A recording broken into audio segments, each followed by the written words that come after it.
I'm like a shark. Look. Rah, rah.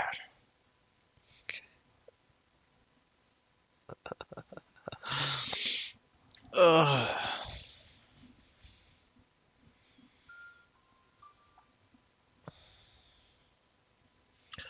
Okay, we need to do this.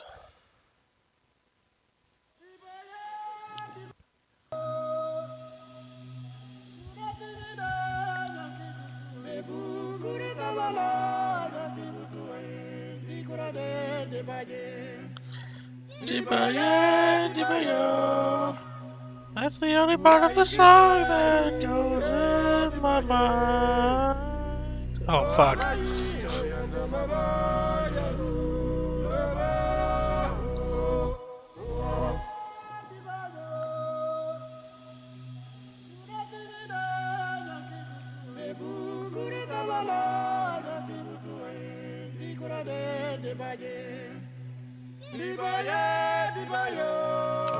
BC Services card.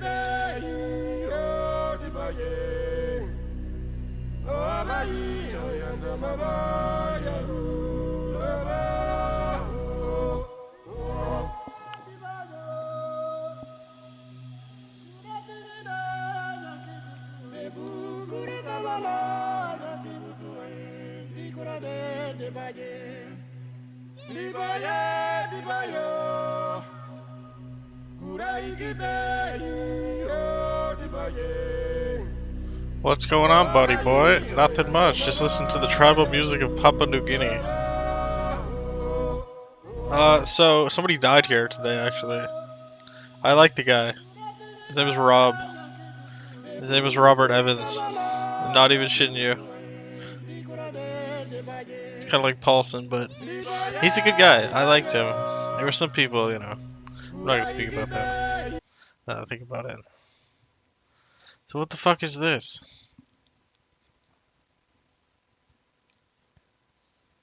Yeah, fuck it, why not?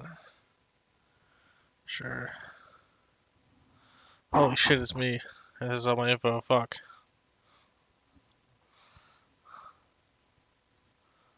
That's a good picture of me. That's when I was in the hospital.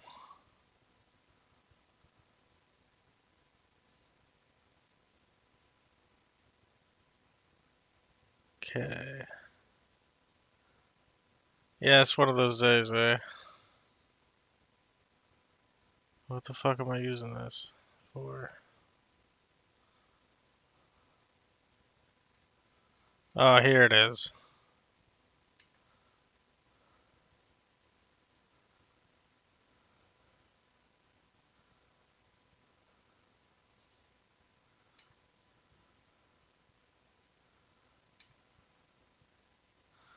Okay, let's try and set this up. Dibaya, dibaya.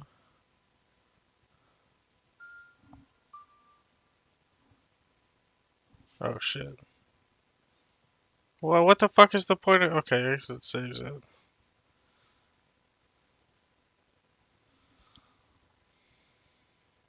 Yeah, so, yeah, things are going okay for me.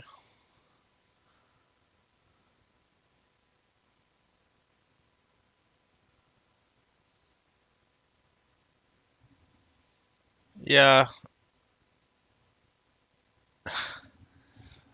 We don't have pennies in Canada, so you'd have fuck all, actually. Do you have pennies in Sweden?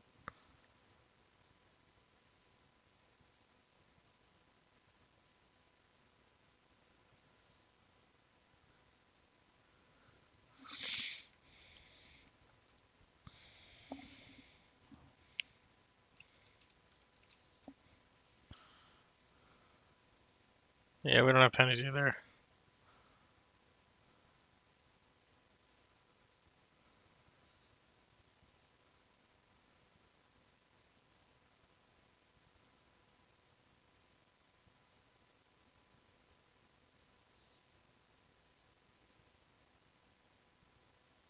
Why is this in the past?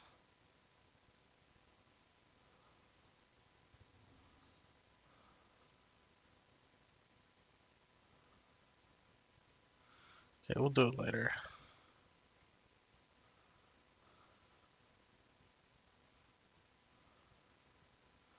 Dibaya, dibaya.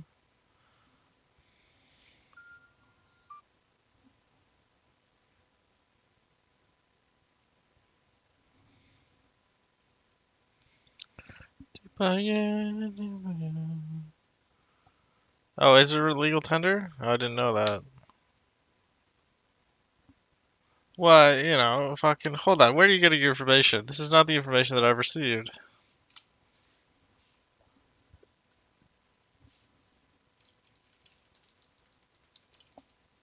Caught in a lie. Shut the fuck up. Y'all can smoke.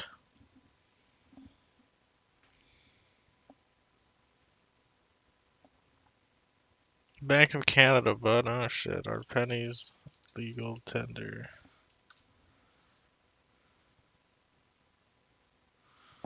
I haven't seen a real penny in so long, dude.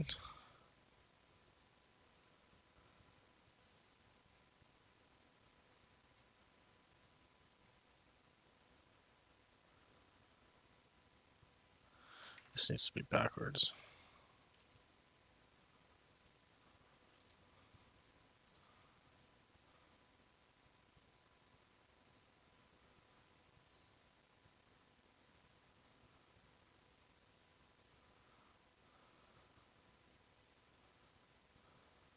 Okay, hold on.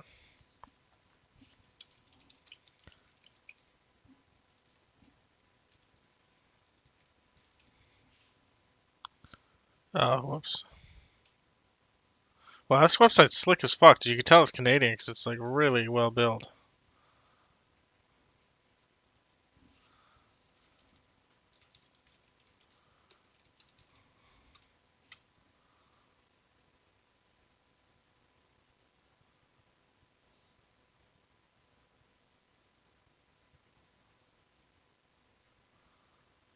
Dibaya, dibaya.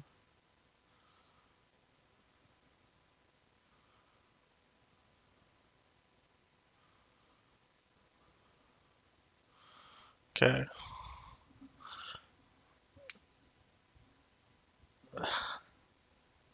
Look, just give it a chance. Okay, Morag will surprise you. That's hilarious. I haven't had any coffee today. Dibaya, dibaya. Diba, diba, diba, dibaya. Wait, what am I doing?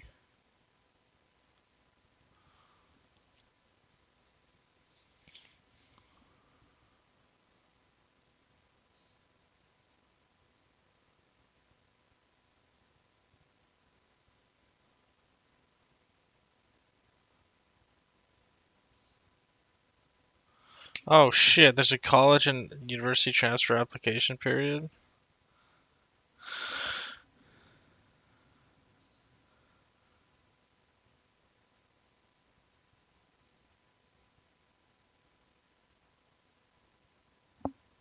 I don't know how to fucking do this. I'm gonna use AI.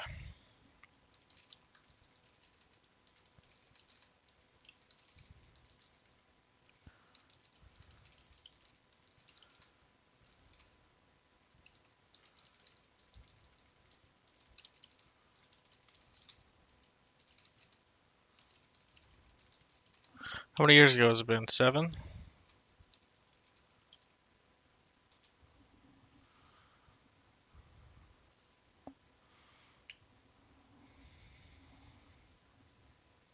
Well, what the fuck is this then?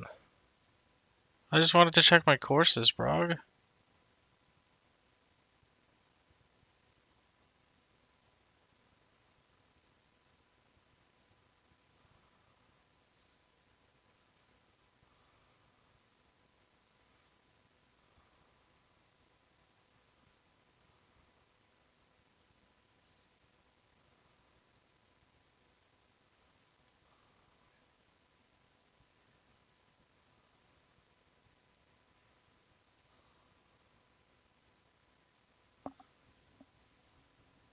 I have never made an application. Well, my next application was fucking a long time ago. But yeah, I am trying to prepare for this.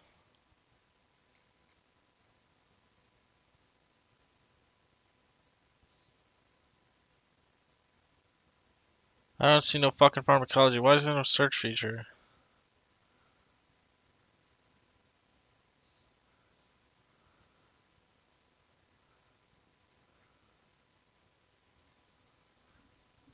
Brother, ooh. Hospitality, does that say? We're just gonna go pharmacy. Even though that's not what I'm doing.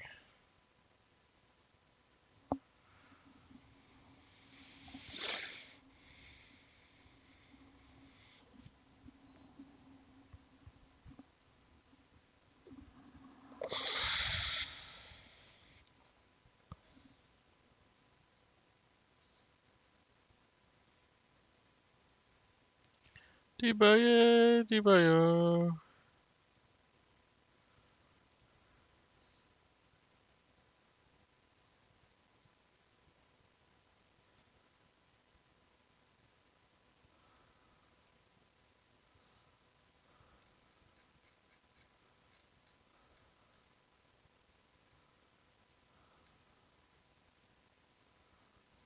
Fuck. This is a lot. I don't even. Okay, hold on.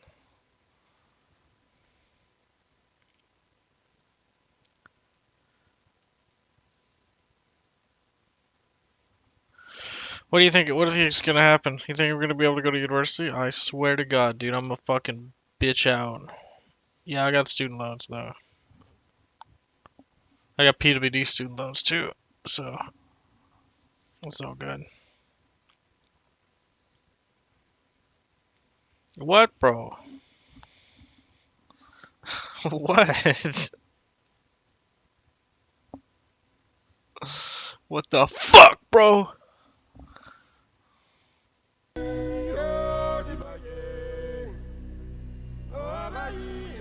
I await your response patiently.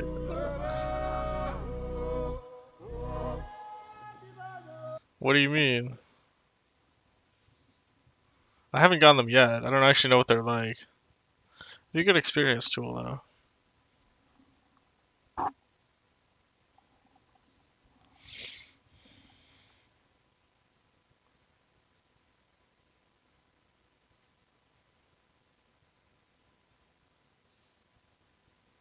I got a 3.44 average, and I was mostly tanked by the hard classes that I took. You didn't pay? Oh, what the fuck, dude? See, that's why. This is why I admire the education systems in the European countries. Yeah, that's like, that's fucking gang banging, dude. 300 quid. We have to pay to go to university here. It's like a money laundering scheme. It's fuck. We probably stole it from the Americans, honestly.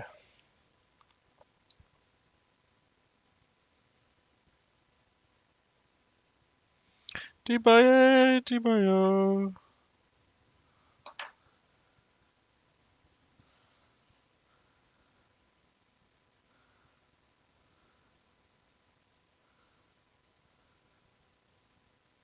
Oh, really? There's a university graduate part.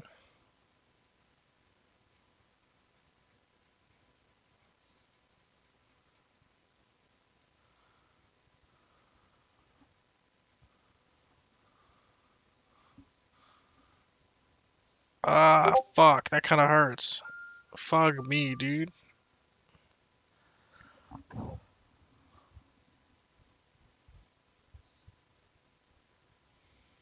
Stellan Scar. This guy's Swedish? My father told me something when I was very small that instilled confidence in me. Nobody in this world is worth more than you, but nobody's worth less. It's an egalitarian view which I can't fucking see now, that I've carried around in my life. That's why I'm free for free schools, free universities, free healthcare, and free babysitting, because our society can afford it. In America, people think social democracy is some kind of communism. They can't think capitalism is freedom. It's not. It's only freedom to exploit people. Yeah, basically. That's basically what I think too. Like, oh my god, Elon Musk, he pays less for the same job that everyone else pays for, but it looks better because you work for Elon Musk.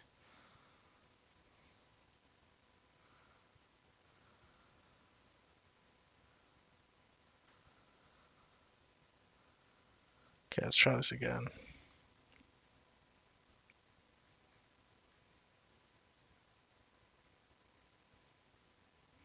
See yourself here. It's actually really close to the cottages. Actually, no, nothing about it. It's like an hour away-ish at most.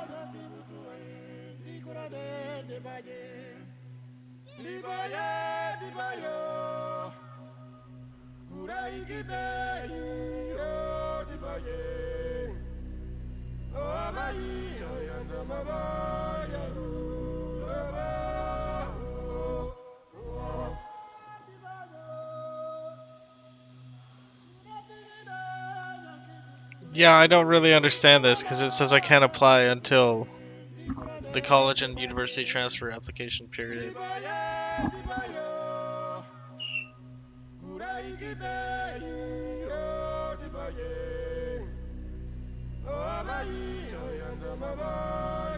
Late fall to mid-spring with deadlines between January and April. This is so confusing, dude. March 1st to April 15th for fall admission.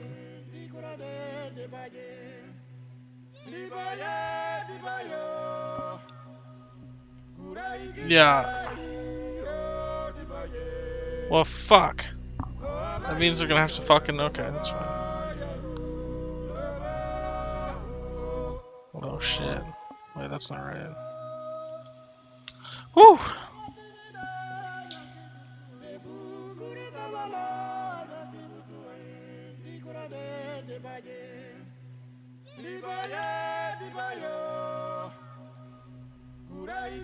Can you send them in January?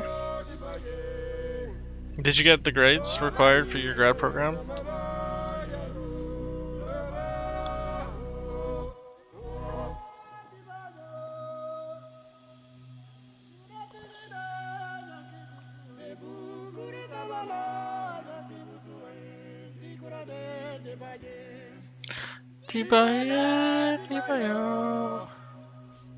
Well, that's formatted quite well.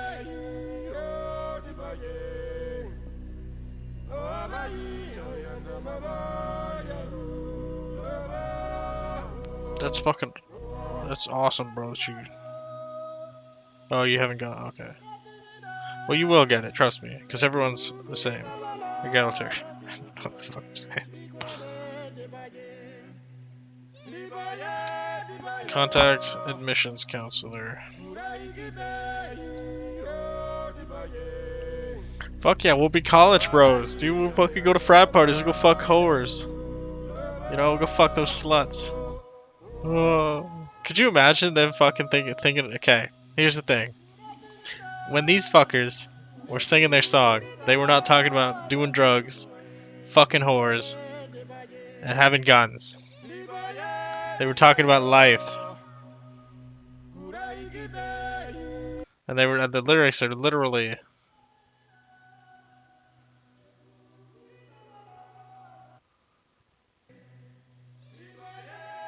I don't know what the lyrics are. Hold on. Somebody's gotta have it. Day by day we walk on, our feet pressing the same earth. Our fathers and fathers and fathers walked day by day while they walked on. Day by day we walk on. Hush, little ones, don't tell the earth we love her yet. We will sleep in her suit. Enough, but for now we walk on. That's what the gangbangers were singing about, dude. No, no, no, no, no, no, no, no, no, no.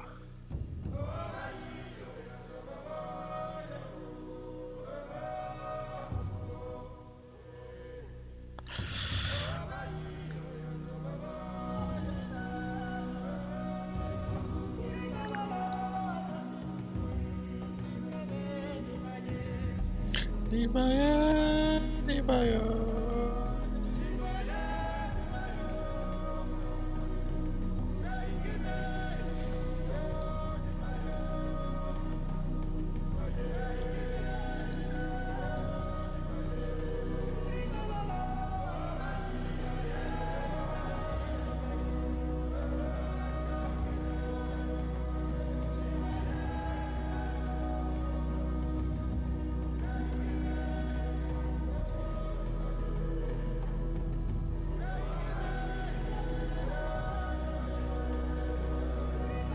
Dude, this university honestly looks like a piece of shit. It's brutalistic, and I hate brutalism. It's trash. It's legit. It looks terrible, dude. This is what the Danes tried to do. Yeah, what do you mean tried to do, bro? No, legit. Look at this fucking university, bro. It actually insults me. Look at it. It looks fucking terrible.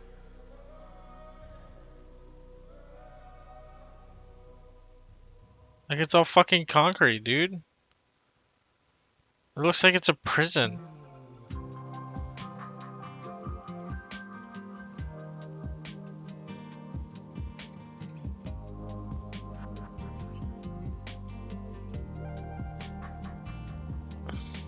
Yeah, like it looks legit like some freaking brutalist architecture.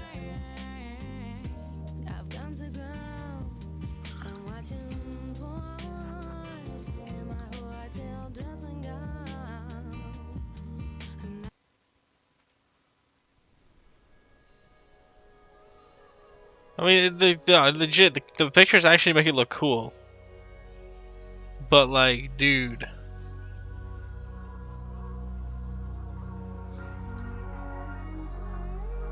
It's not cool, dude. It looks like a freaking, it looks like a concentration camp. Yes, we have blacks in Canada, and there's no racism in Canada. We call that guy Canadian. Actually, that's what happens.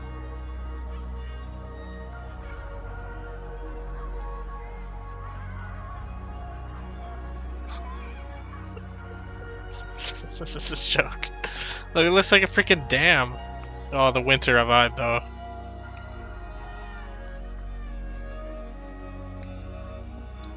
No, well, I don't know if... Yeah, probably, actually.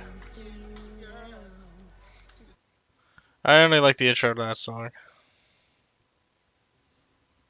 Have you heard this song before?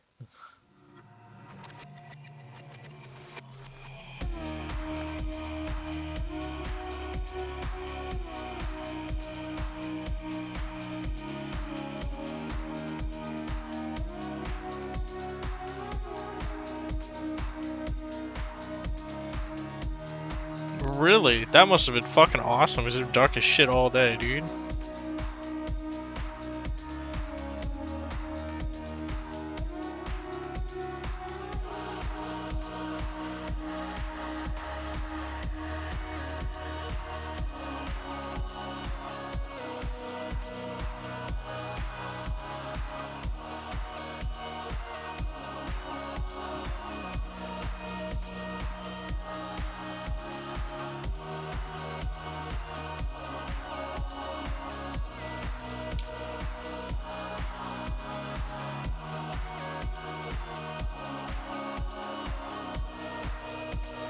Maybe because I'm eating all this candy, it's fucking up my fucking shit.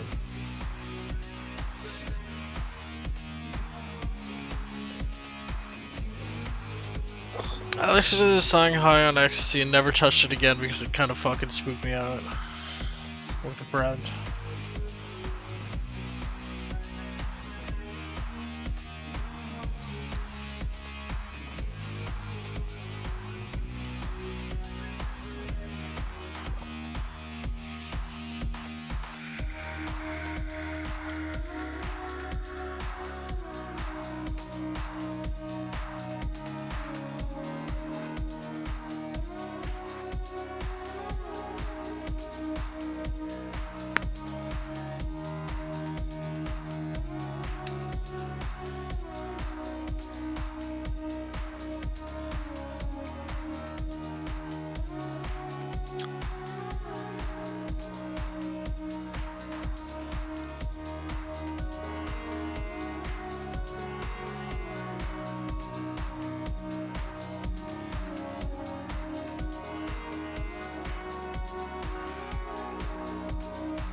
Hustlers University? No. Sounds like some freaking white kids, though. Yeah, okay. Andrew Tate, eh? in Bosnia and Herzegovina. Fuck.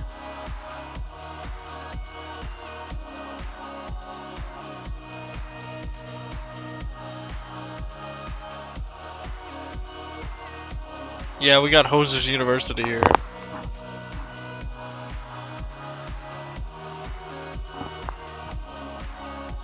Hoser University is life.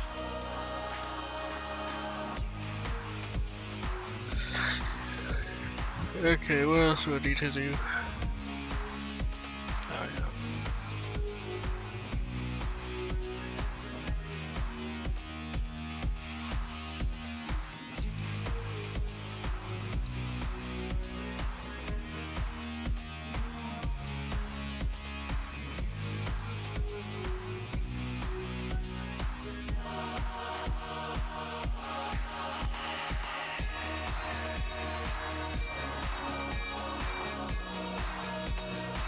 Yeah, basically, you just gotta, when you make the money, you gotta make the money, you gotta keep the money, and that's how we make the money.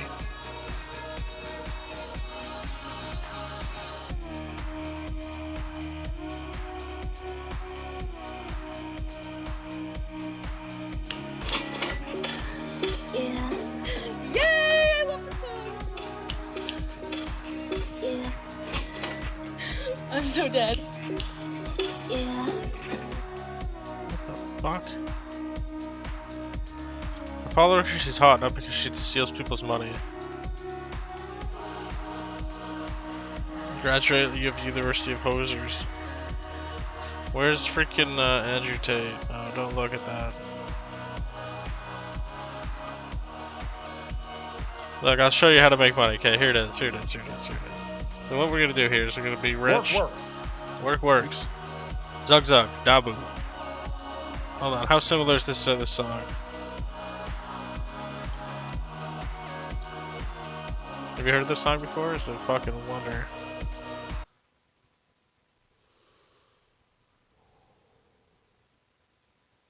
Give you another example. I just made a video Oh, whoops. about it. If you went to the gym and someone told you you're going to be in perfect shape in 9.5 months, that's when Work, work, That's when you work, work. work, work. Work, work.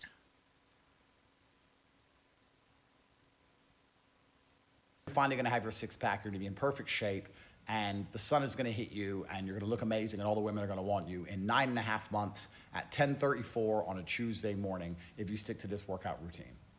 Then you'd go to the gym every day, and you'd be happy in 9.5 months on that Tuesday morning. But that's not how it works, is it? You go to the gym, and you work your ass off, and you don't see any change at all for a long time.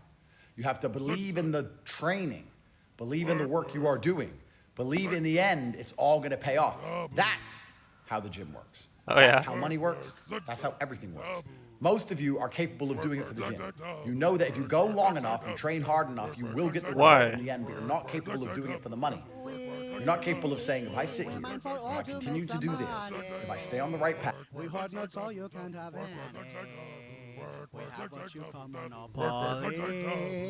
We put it all up. Dude, on I the fucking, I don't know what I just house fucking, to just make don't think our about it, you know? Just be like Andrew Tate, just don't think about it. Yo, you are a tradesman and need orange jams. You waste your money at the auction house to craft outdated stuff you cannot use. When you turn 80, you are very poor. But we are rich. Work, work, zig, zig, work, work, zig, zig, work, work, zig, zig, work, work, zig, zig, work, work, work, work. Why do you say that, General McShig? Back to work, The foreman. lazy orcs.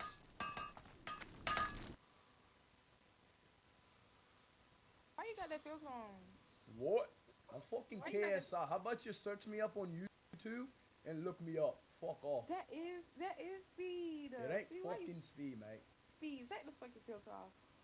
What you It said? just kind of looks like Take the KSI. fucking filter off.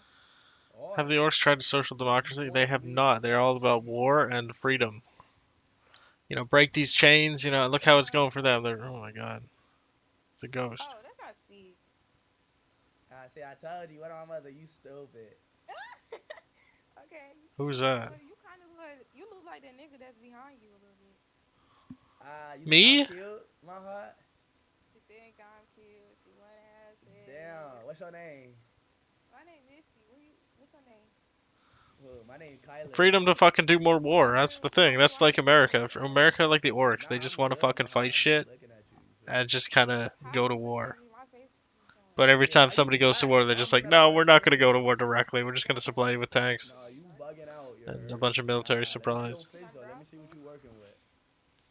What I'm working with? You wanna Yeah. So, like, unless they go to You wanna war, see it's what like I'm their working massive with? military Yeah, does my nothing. heart. For real, you wanna see what this booty's working with? Yes, How the old are you, world my is very heart? strange. What? Oh my.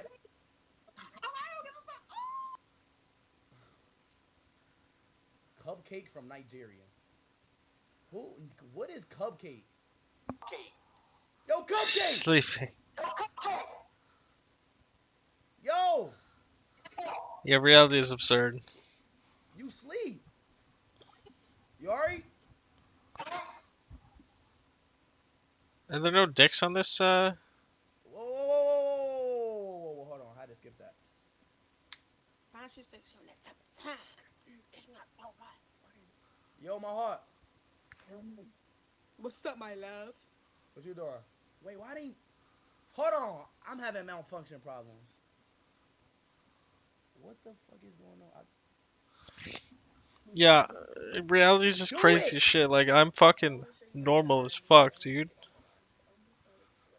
And that's why it's crazy as shit, because I might not My be shit normal. I don't know, tweaking. I'm just making shit up. I don't really know her. I don't, like, reality is absurd when you think about it, because I'm like, I'm stuck in a fucking NCRMD system after I burned a shit ton of cars due to my mental illness, and, like, completely fucked my life up, but then fixed it, and got Yo, sober, and Coco, now I'm do that here, bullshit again. potentially going back to university if Why my you got treatment team speed? allows it. Nigga, Or do it I might look be like the camera speed to you? angle. Yes. Remember last that's time you, why I you said changed it and it worked? What'd I do? How did I do it? You just mess with the camera. I guess I'm not normal Or given camera that angle. little criteria. It's the angle of this camera. This shit tripping, bro. What's up with this app selling me? Or just restart No, that. bro. there- You doing that. Yeah, I hope my treatment team Wait, is do it doing it this now? out there. You just turned that shit off. What you mean, On my my heart? life, I just saw that shit, bro. Your face Ah, is in the end, I'll be Jesus. rich. You sit and wonder, well, I've done a day's work now and I wasn't paid today. I did a whole day's work and I didn't get money today, so I'm gonna quit. Imagine you applied that to the gym. I went to the gym and I lifted weights and I'm still fat, so I'm gonna quit. Not really, no. But who wants to be normal? Normal's kind of just a dishwasher setting, bro. It's not very special. It's exactly the same with money as it is in the gym. Work works. You have to believe in the work. You have to sit down, knuckle down, focus on the work, do the work, and it will do the Work, work work, for the universe to pay you. All of your remunerations, everything you deserve, the universe is the most fair force on the planet. Absolutely everything you deserve in this world is given to you. I deserve all my millions and all my global fame. You deserve exactly what you've got. And if you want more, you have to work, you have to earn it, and it will be given to you. Believe in the work and stop being concerned about when it's going to come. Instead, be concerned about what work you can do today. I had a dream that my jaw was asymmetric and I could like feel like some sort of like pain here when I press. Really interesting. Because one jaw had like a little divot thing, but it doesn't. I don't know. It was a weird dream. Don't trust the easily fooled. True. Do you want to be normal, General McChick? Because there's either normal and there's not normal. There's no like super normal, paranormal.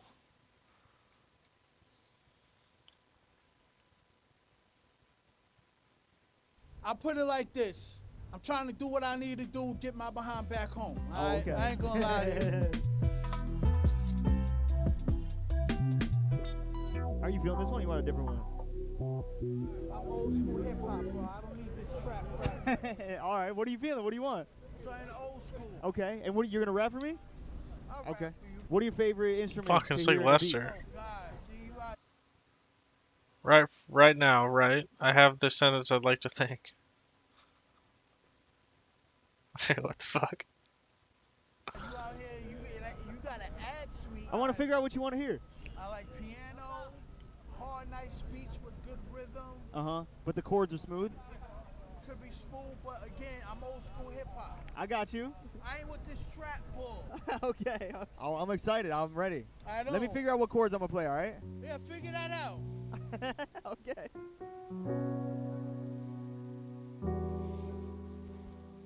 Okay, I see. Let me hear what you're working with. Perfect. That's nice. That's good for beats. Alright, I like that. Ready? Nothing to lose, everything to gain in life. I spit bars, gotta get the crowd with hype. I'm old school with this hip hop, making it stop. I rock the block, I make sure I'm making it hot. Too much is going on, I gotta keep it strong. I rollin' dice, trying to stay on real General long. McChick, Hip-hop the way it Word needs was to be born. Right now. Old school is the way we gotta be right now. I got enough on my plate. Yes, I will You know what I'm saying? debate. I step up when the time is late. When it's time to go in, I go hard, no debate. If I lose, I come back stronger, you hate. I'm here where I need to be. Mental is sharp, like a knife in and out, man, you will get cut. You don't wanna feel that pain. It's hard on your brain. So much is going on and I can't explain. Gospel Gabe is the name I rip. Gospel rap and hip hop, that's what I spit. I make sure y'all understand that this legit. When I go hard, I make sure that I spit. I'm really going in for y'all who don't understand. I'm trying to do what I can, trying to be this man.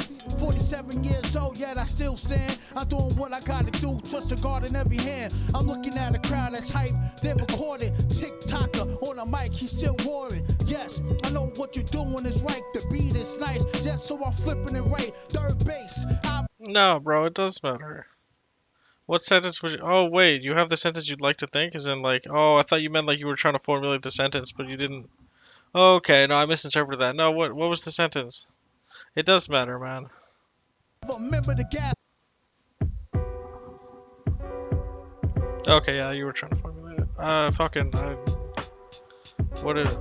was actually thinking in the kitchen, I was like, isn't this fucking crazy how you can take steady every freaking word that you put into spaghetti and it's like a new word learned from the Serengeti.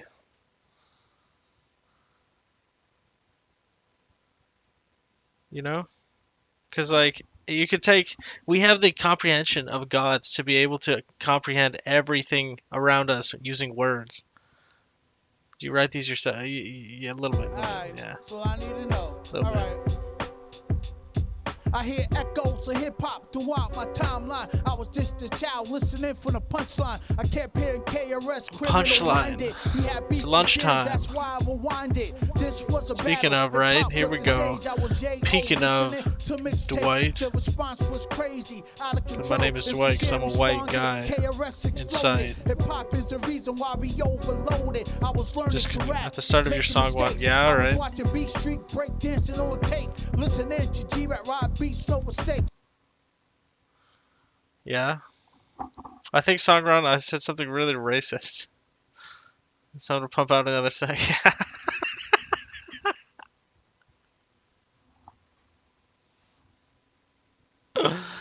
That's fucking funny, dude.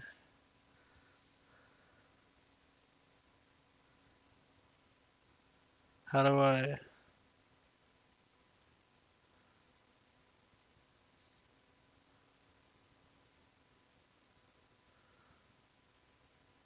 Yeah, song one, bro.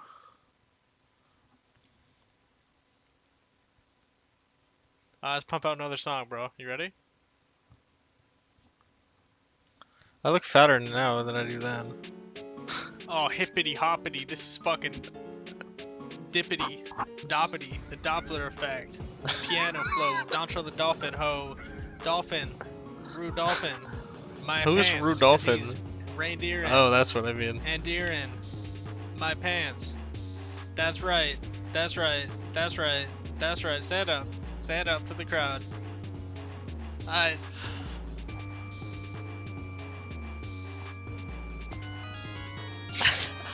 Fucking the sound effects, dude. Yeah.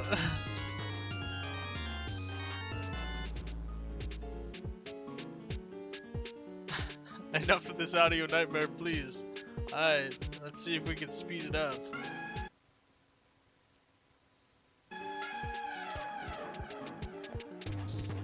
Okay, that's fair. I acquiesce to your demands. Okay. This is in the song one. This is in the song fucking one. Some fucking that's such a good fucking headbutt. Some fucking. That's so fucking funny.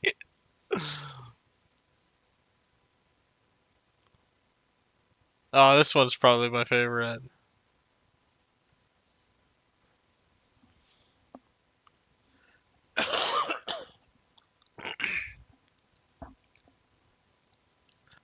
What are things like mixtape and Sumin called? Homophones. A. Second trick. B. A. E. Fuck. I switched that up thinking you were not gonna. I. A. E.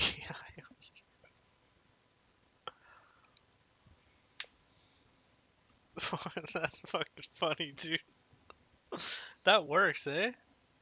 Just feeding my jokes back to the comedian. Fucking, that's worded. Why? Homophones, bro. Why do we have Y in our language? Why do we have any fucking letter in our language? We should just have a like hieroglyphical language. Now, for our not trick, but it is intended for humor. I hope that ruins it for you. Between Chris on what?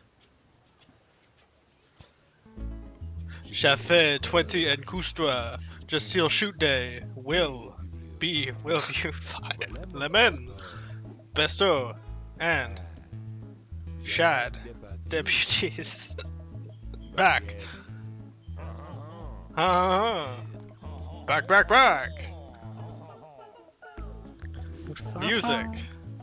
Music. Well, what do you think they're called? I don't know what they're called. Music. They're like a homophones. Mixtape.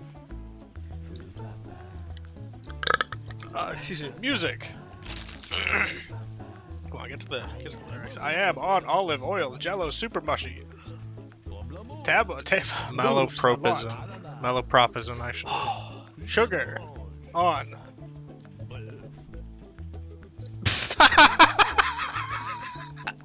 Okay, sorry. Super Jew, Gamma, the shot, Cousteau, Bucket. Oh. Here. Mama, deep y'all, this channel, 7. Voila.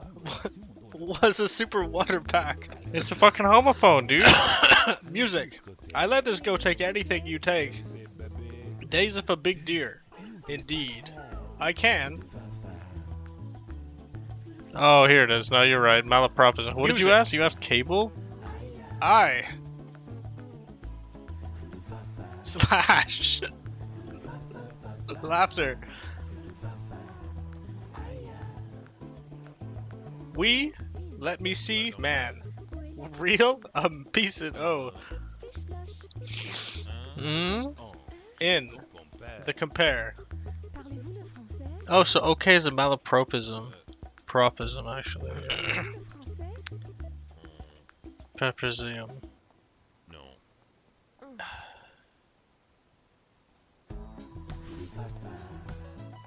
Music.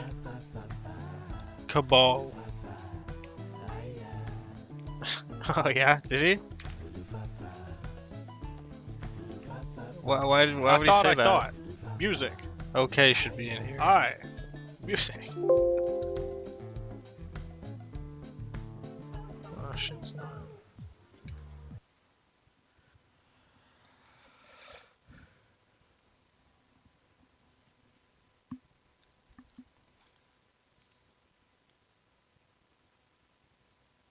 He's amphibious, yes. He's ambidextrous. Well, that's more like a literal fucking... Weed is a serious drug that can have devastating Shittiest consequences for fucking your drug. life. This is an unpopular thing to say, but it's true. We don't think it should be illegal because for most people using weed isn't problematic or has only mild negative consequences. But about 20% of people who've ever tried it develop cannabis use disorder, and some of them become severely addicted. That's actually a stunning amount of people, and many who start using weed don't know what they're in for.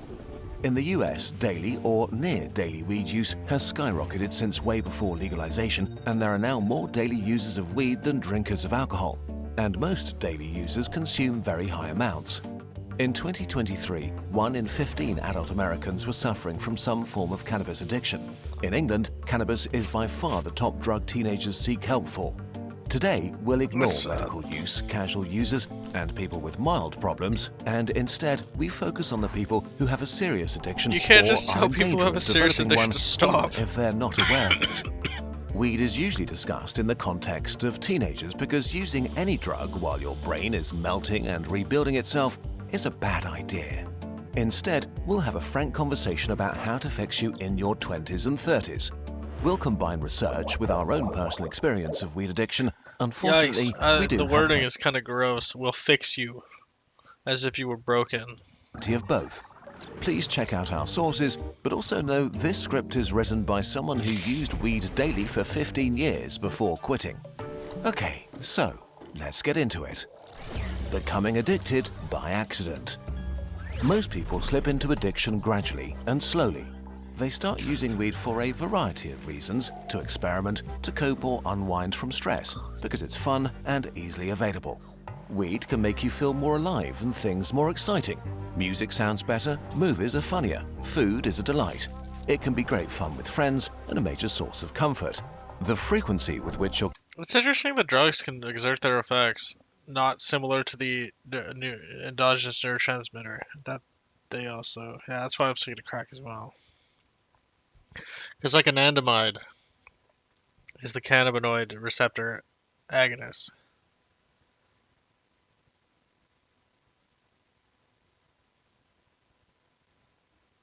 But like all it does is like memory issues. It like helps you forget things. Apparently, not all it does, but majority of what it does is just like make you forget things. So like how does binding to the cannabinoid receptor do this? Consuming weed is the most obvious thing to look out for. If you're using daily or almost daily, this is a clear sign you're developing a problem. As a daily user, your risk of cannabis use disorder is up to 30%, and certainly a pretty relevant risk since it might take years before you realize the full weight of it. So, if you're not careful about it, what started out as an occasional high becomes more and more normalized. Bit by bit, your weekends revolve around weed or shift to activities that you can do stoned. Often other hobbies or obligations become less of a priority. Then it creeps into most weekdays, and finally, it's an established ritual every day. Over time, weed's nature changes. The joy-enhancing effects dissipate while a comfortable numbness takes over. Weed can become your primary method of coping with life, but it doesn't make you stronger, better, or more resilient. Instead, it covers up negative emotions by building a snail shell that you can retreat into. Do you have a problem with weed? Super easy test. Stop doing it for 4 weeks, starting today. That doesn't Not tomorrow, work. today. No matter what you have coming up. If that feels challenging or you can't make it, this should give you Some food people for can thought. do that. Once Literally. weed has become a daily or near daily habit, the cumulative damage to your life can be profound. And it doesn't mean they're But not an first, addict. let's talk about another thing that can become harmful without you noticing it. No data security. Today's sponsor, Incogni, helps you reduce your risk of scam. Your progress in for problematic forever tomorrow. For problematic weed users, life can sometimes progress in slow motion. The addiction keeps you where you are, while your body ages and your friends move forward. But youth masks stagnation. For years, you don't notice how much weed might be holding you back, because if you're young, life changes by itself. The outside world takes on the initiative and provides a lot of support for you.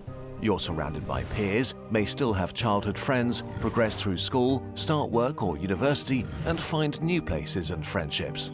Moving slowly is kind of okay in your 20s, as life naturally throws experiences and challenges at you. But it's still not great for you. This is the time when your body is probably at its peak, and you can use it for things you'll not be able to do later, from sports to dating and staying out late, traveling and experiencing the world. It's the easiest time to build a healthy social life, the greatest Sponsored predictor block? I of don't know how what that happy is. you'll be over the next few decades. You'll likely never have fewer responsibilities again, so you can explore and take risks. Spending this time stoned with passive activities like scrolling over reposts on Reddit is something you might regret later. You'll never get this period of your life back.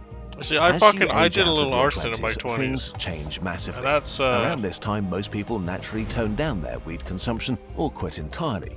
You're entering one of life's great inflection points, and you risk So what I getting did. left behind. Sponsored block? Your social life is really? You different can read the after video? 30. Friendships need care, attention, and active time investment to survive, and weed addiction works against you on multiple levels.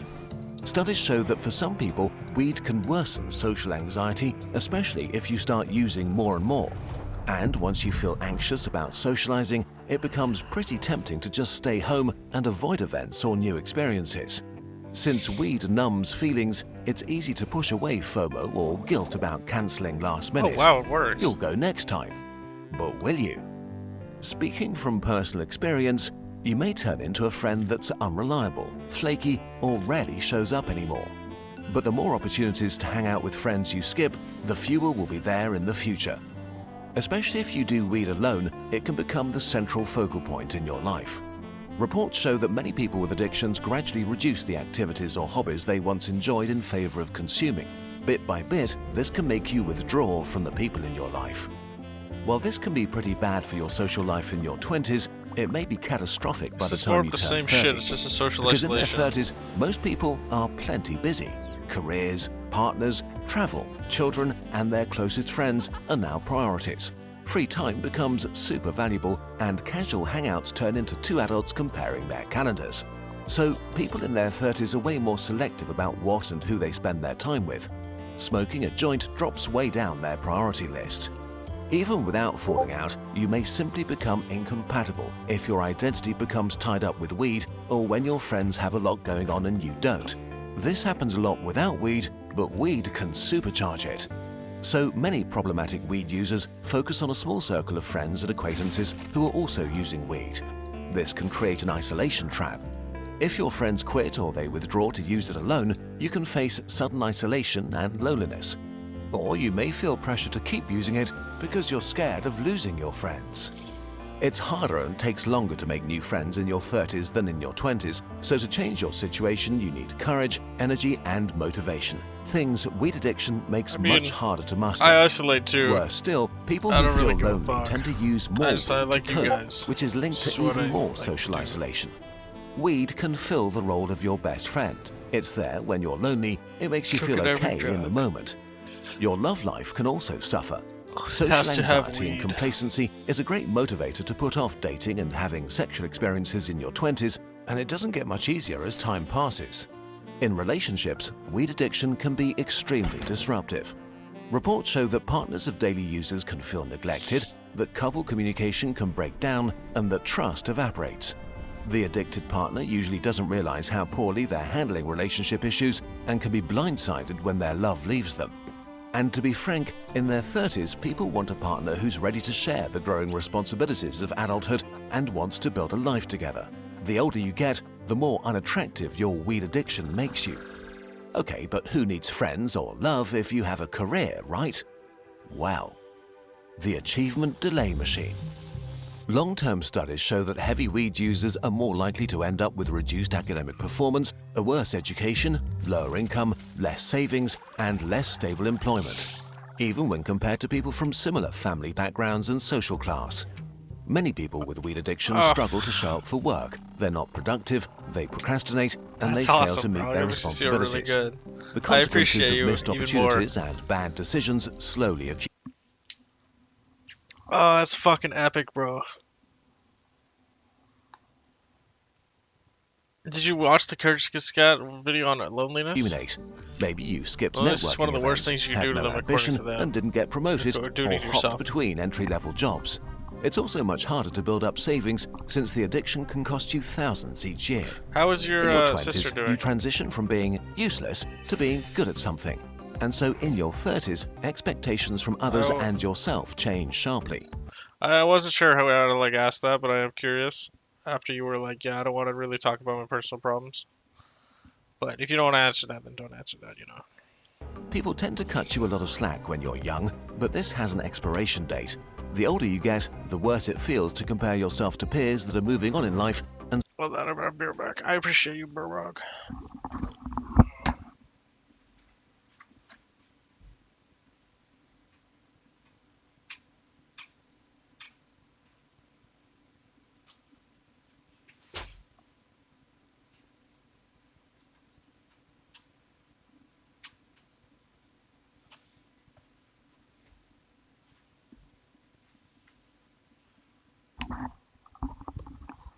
I'm back.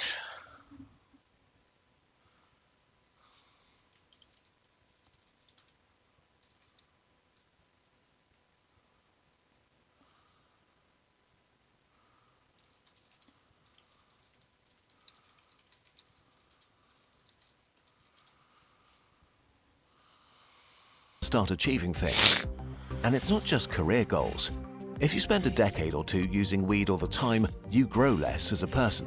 You probably traveled less, went out less, met fewer people, had fewer interesting experiences, and in a way, lived less than your peers, which also really becomes noticeable in your 30s. In some studies, long-term chronic weed users had significantly lower life satisfaction, from their motivation and pursuit of personal goals, social and love life, to careers and options. Your life may just overall be much less fun and fulfilling than it could have been. On top of all this, your mental health is the final thing that you may erode over time. The prison of weed. That sucks, Brog.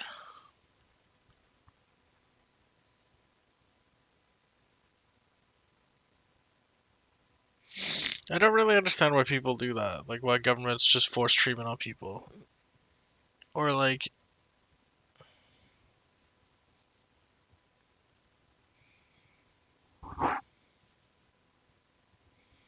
No, it's not. She has to want it.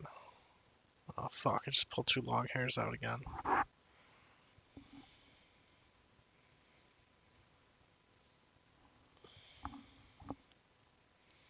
Why? Oh, I see. Yeah, yeah, yeah. No, that's reasonable. Drug addiction causes more destruction to everyone around them than it does to the person. Usually. That's why they call it drug addiction. Not because it's like making the person sad or whatever, it's because they're destroying everything around them. She doesn't want to go then, eh?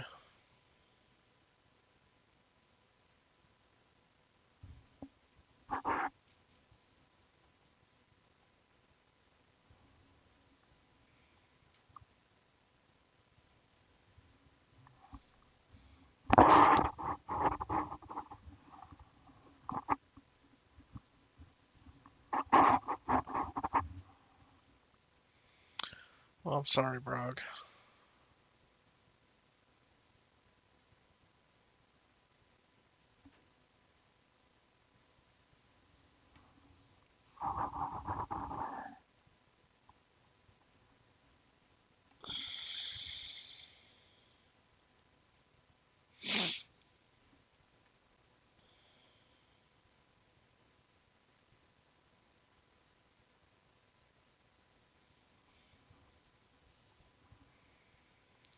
Yeah, because it's still doing something for her. The pros, what little she convinces herself of, the pros outweigh the cons.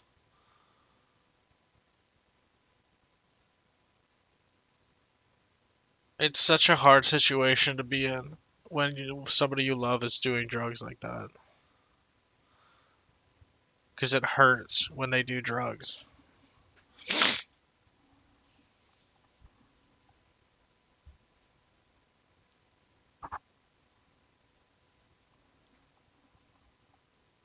No, but it feels really good when you're in that state. Like, to her, like, it looks terrible. Like, you see dudes on just fucking.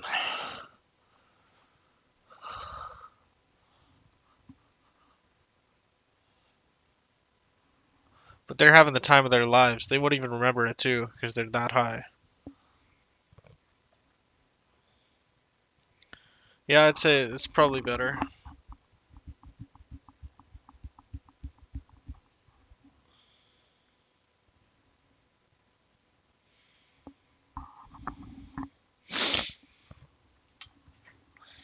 What makes weed addiction so devious is how at first it can seem to improve your See, look, it's interesting because it literally is just hijacking receptors and making people feel really good depending on what receptor they reactivate or shut off technically, but they bind to or don't bind to. Actually,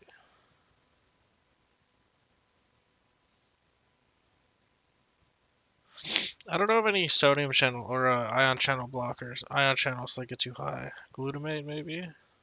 No, it's a positive allosteric modulator.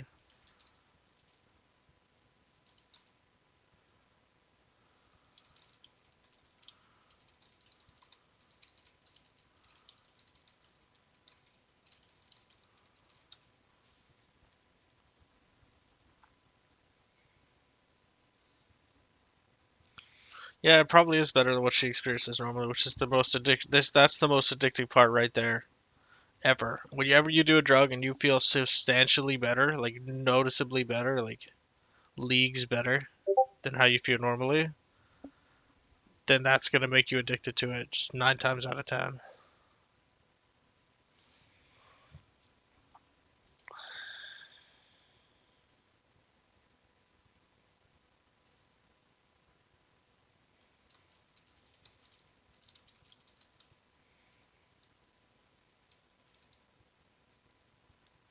Well, NMDA is the fucking, it's a G couple. Wait, is it?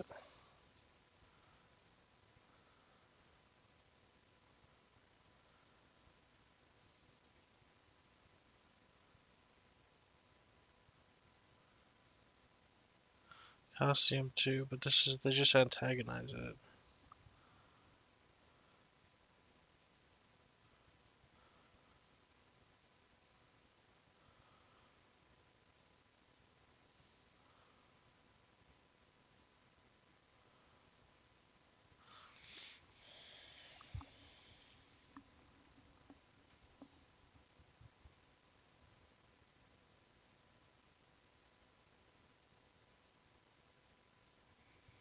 Yeah, it sounds like depression, bro. I'm not a psychiatrist, but like, yeah, I know what that's like. Having this kind of fickle feeling towards a thought.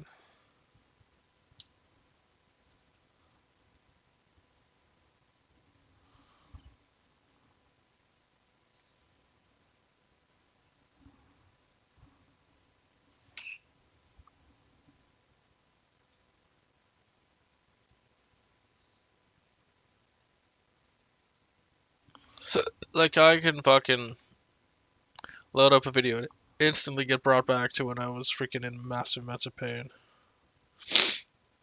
But I'm not going to, because I don't really want to.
Robos here, playing more War Thunder. What do you It's feel for back. this one? The Canadian. Oh, the Policeman. Canadian. It's faster, better and stronger than before. The B-17 Bomber. Bomber. Beautiful. Bomber. Got a turret in the front. And one pointing downwards as well. Pretty cool. We got a turret in the front, in the roof. And we got another turret in the roof. And one turret on the side and one turret on the other side. And the ass turret. We also got a belly button turret. Awesome. Look at that shit. There's nothing to bomb on this this map? Fuck it. We have to improvise. The B-17 bomber is now a fighter. I used to play World of See. Tanks. Oh, And yes, War Thunder I that played for a Focke-Wulf small looks like a amount nice target. in Yes, 2014. we're going for Focke-Wulf. The Do-217 got cannons on it, I think. Very well. I'm coming, children! I wonder what they are thinking. What is this B-17 bomber doing? Diving straight for us? Oh shit, got some on their ass. Very well. Let's see, we can probably... What is he turn doing? around and get back to some friendlies. Oh shit. Oh! We critted. Oh! We crippled someone! Oh man, that's hilarious. Oh shit. Oh, we crippled 2 of them. Robust is OG shit, well. dude. Turn! Very well. Very well. Oh, they're trying to bring down me. The B-17 bomber. Oh my god. Your bullets, they just tickle me. Whoa. Go home! Oh shit. Look at the damage we've been taking. There's holes everywhere. Speed holes. So we can go faster and then run away from the enemy. Although we can't even turn anymore. Like, oh, whoa! Did we Oh, he kill just someone? fucked him up. Look at you, you're on fire! Oh. Very well. We survived. I'm surprised we're still flying. Those damn Canadians. Probably fuel this thing with syrup. Just clogged all the holes again. That's brilliant. Them silly Canadians. They know how to do shit. Hope they know how to land on the side. Oh fuck, here it comes. Oh shit. No, someone is behind us as well. Fuck it. We're doing an emergency landing. Whoa! Did we just kill someone? We did. The B-17 bomber. This is a Canadian wonder, dude. Perfect! That's a 10 out of 10 landing. Beautiful. Oh no, go, go, go, go, go. We just loaded the B-17 bomber full of kittens and puppies. We have to deliver them to safety. There's only one crew that can do this. The Canadian policemen. Look at this. Go away! Get out of here! You're This is scaring the fucking kittens. great shit, dude. Oh, shit. Scaring the kittens. There ain't nobody here but us Good, kittens. good. Let's ninja cap this shit to the bomber. Hold on to your assholes, kittens and puppies. Coming in for landing. Oh shit. Oh, that's really good. Oh yes, yes. The carnage. Oh, did he just shit, fucking hit smash his someone. plane? Oh shit. Whoa. Did we kill? Oh shit. That was good. Oh. Dude, he's not even Mustang fighting. He's behind just us. driving around, dude. He's not even fucking firing at stay anybody. Resilient. Oh shit, we're on fire. It's all that maple syrup catching fire. Look at that. Holy shit. Oh wow. Oh! Oh no, the entire team is behind me. Oh, you sissies. Look at you. Oh shit. Holy shit. It only tickles me. Oh shit, is that my wheel flying away? You can't stop me. I will deliver these kittens and puppies to safety. No matter the cost. Oh shit. Are we going down? Mayday! This is the Canadian policeman. Oh shit. And... Oh, he's shit. fucked. Come on. Beautiful. Holy shit. Wait, he Wasn't survived? too bad actually. How many deaths did he have?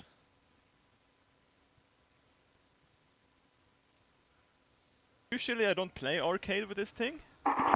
Oh wow, 45,000, shit. That wasn't too bad, was it? And the puppies and kittens are safe.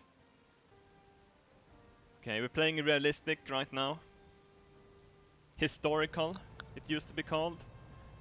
And this thing is literally a money-making machine. As long as you don't die, you make a lot of money. Okay, we only got 2 bombs left.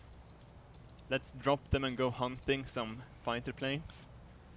This is historical, by the way, so... We can't reload these bombs in air. Look at that guy. Let's just go for it. What happened to Robaz? "Oh, that B-72 bomber, he's probably just going to bomb something. Or is he? Perhaps he's coming for you.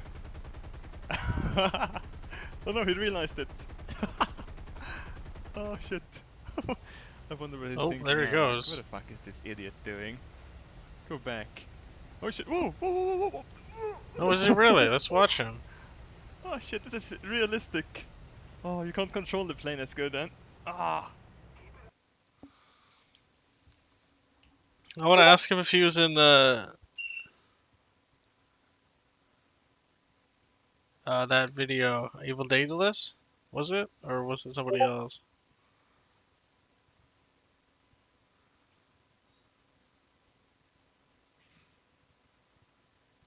It's gonna ban me for freaking putting in Evil Daedalus.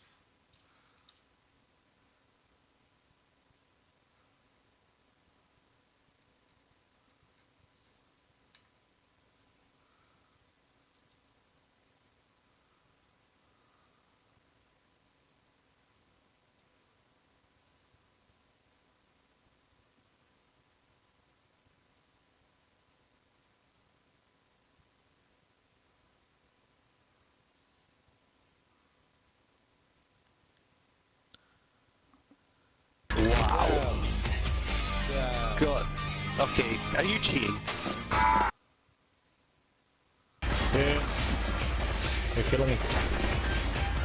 This guy boxed at this game, dude. He's crazy good. I played this game, dude. I wasn't this game. I was also 12 though, so no, I wasn't 12. I was like some age. Your neck. Ow. Wow. No! You can get for that. Oh shit, help me! God. Okay. How did you get over it? Actually, no, there is some cheats that you can get for that. Oh shit, help me! Cheats that you some cheats that you can get. Sell some food?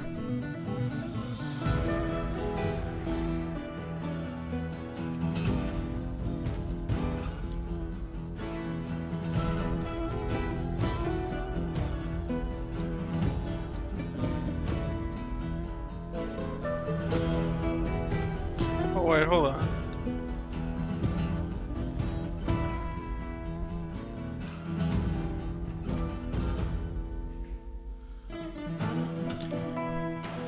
Do do do do. Do do do. Do do do do do. What? Ika's Himmler has been found dead, badly crushed. What happened?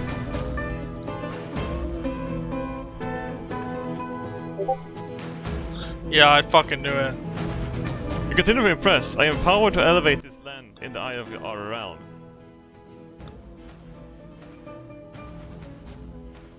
What game is this? Bring as many instruments as you can next time. All of them. We're gonna have them in the tavern.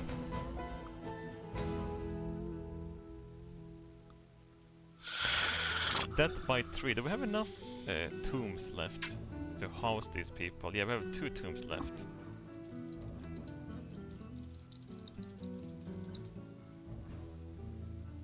Request a broker.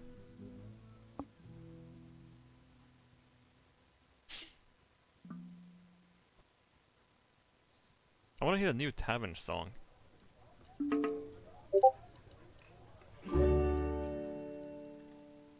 What's that noise?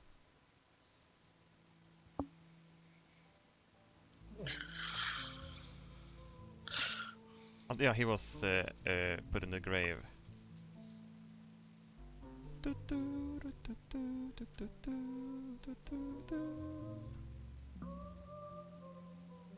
Sea Shanty 2.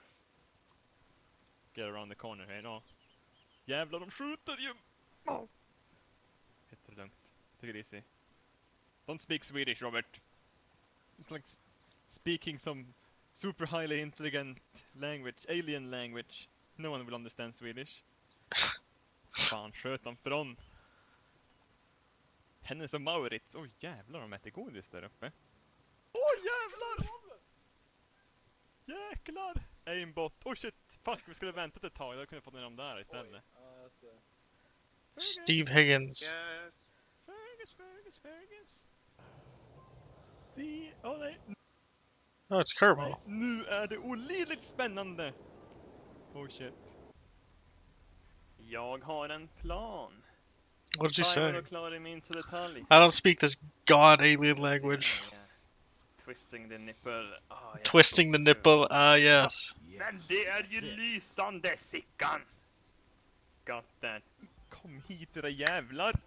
Nej! Springer vi! Nej, fall inte din jävel. Nu kör vi. Let's do this. Was he a fucking mouse? No, he's a human. I can see it still. Oh shit, no. DayZ. Dude, no. That fucking error video game kind of sucked. Oh shit, Axlar. What's Axlar on it? Or at least DayZ sucked. DayZ was fucking trash. Oh fuck. Those things your hands or arms are attached to, what's that called? I'd say this era of video game. Do you play video games, General McShake? Sorry. Don't let me bring forward it. It's called shoulders. It's called shoulders. Har du sett vad jag har för saker då för att locka dem? Kolla här. Kolla här. Vad är det där? Snyggt va? Yeah, okay. Civ? Yeah, I know Civ, but like, what else do you play with me? Civ and Sven and. You don't play Civ sooner or later? We can play Minecraft actually. We can play Jackbox too. That game is fun as fuck. Duna? Så jag Dina? Vad fan? Jag sitter på en dyn i alla fall. Skön dyn. Jävla norrländska dialekt.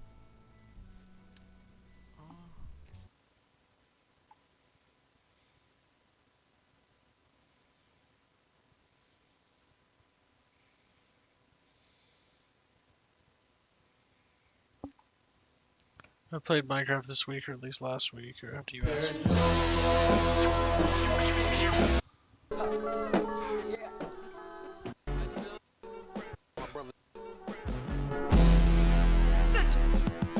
Fit. Home in private. Home invasions got my brothers.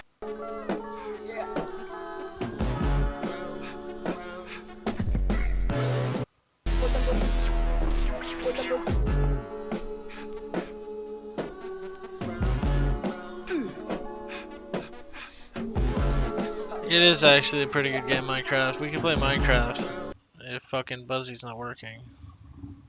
Although he doesn't know how to set up a server. Or he does know how to set up a server, it's just not working.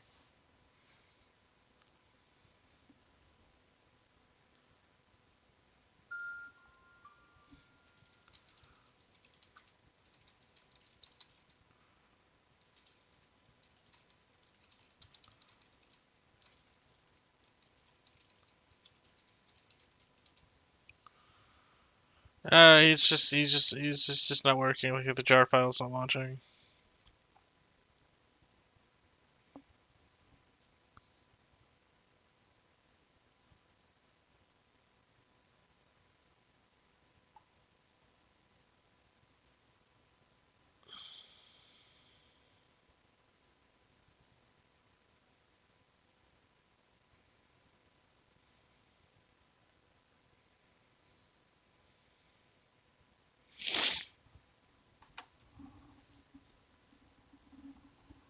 No, that was with no, because we went to the. They woke me up for freaking some CTC thing. The staff member told me it was a mandatory meeting. I was like, yeah, fuck that. And then freaking my boys woke me up, and then I was like, yeah, okay, I'll go. And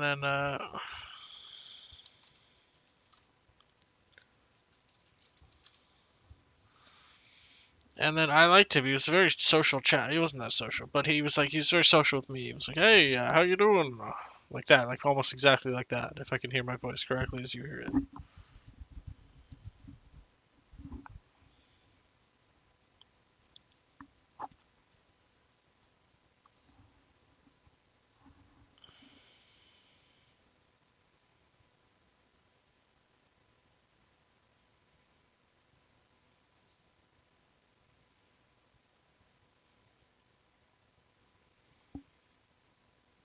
Rest in peace. Yes. Yes. Is that wait? Was that your Is that your freaking pro malapropism? That's funny, dude. What? Malapropism.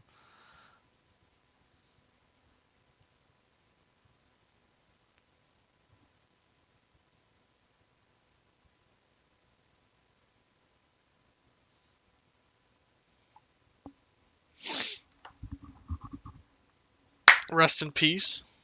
He was 64. He died at the ripe age of 64-bit. And this is not a bit. He died 64-bit. He was playing on his computer and zapped the shit out of him. Okay, no, it didn't. He just died of natural causes, but he was on clozapine, so it's probably not that natural. This shit kind of fucking scares me, dude. Gross.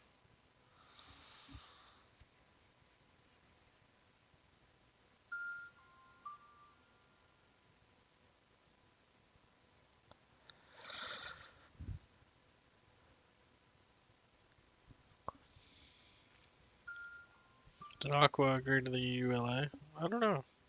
I assume so. He's played it before. He's talking about like a dedicated server.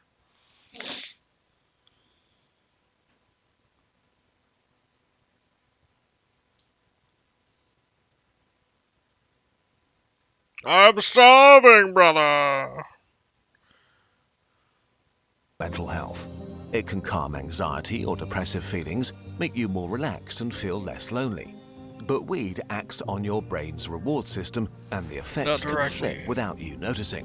Weed can damage your ability to regulate your emotions and can worsen anxiety or depressive feelings and can escalate into serious mental disorders, which you might think that you can self-medicate against by doing even more weed. This can impair your coping skills, making you fragile and easily overwhelmed, unable to deal with stress, increase anxiety.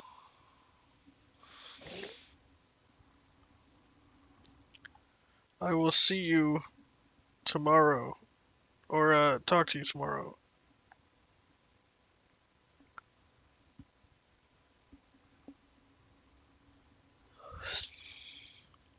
What do you mean, hopefully? What are you, fucking Rob Evans or some shit?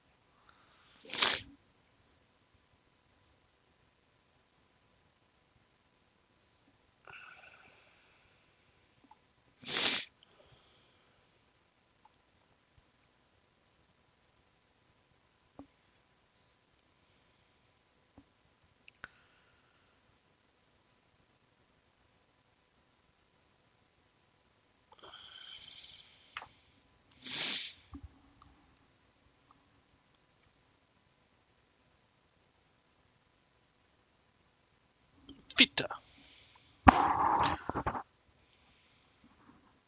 Alright, Brog. Good night.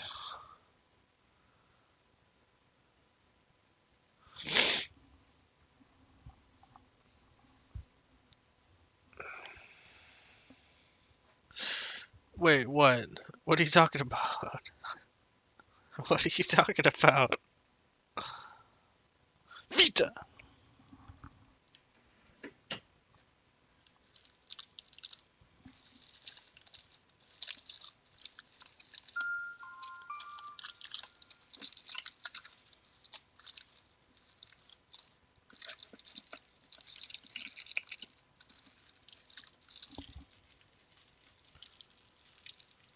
Oh, yeah, okay.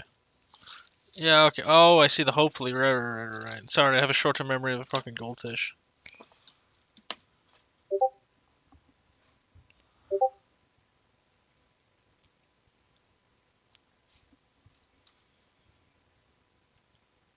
Alright, Brog. Good night. I'm gonna go make some food.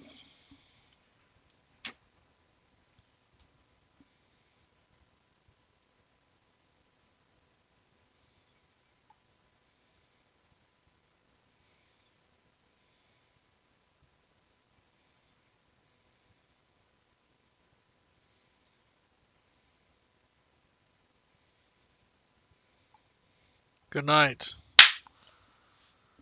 Vita.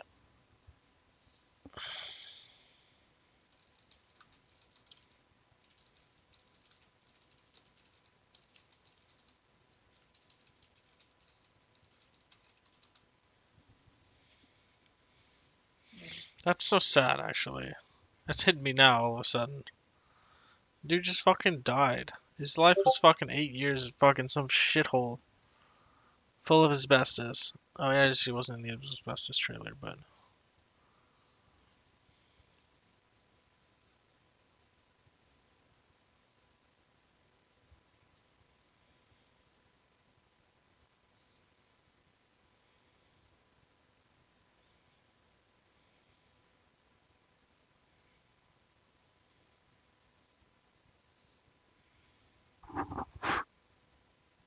I'll be back.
Substantive mart.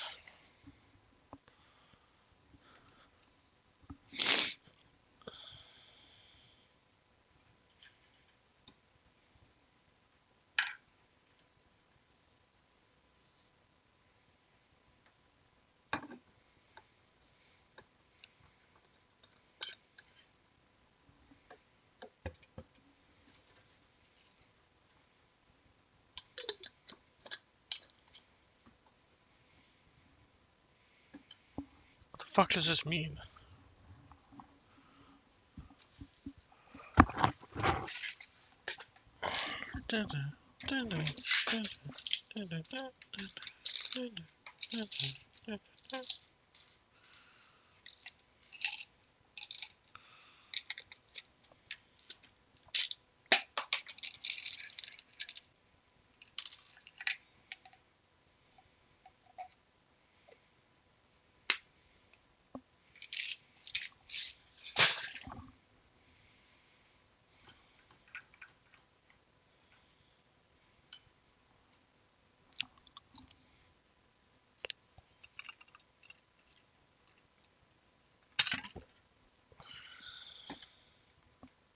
Is that a GIF? Or my floaters just fucked it up? Yeah, okay.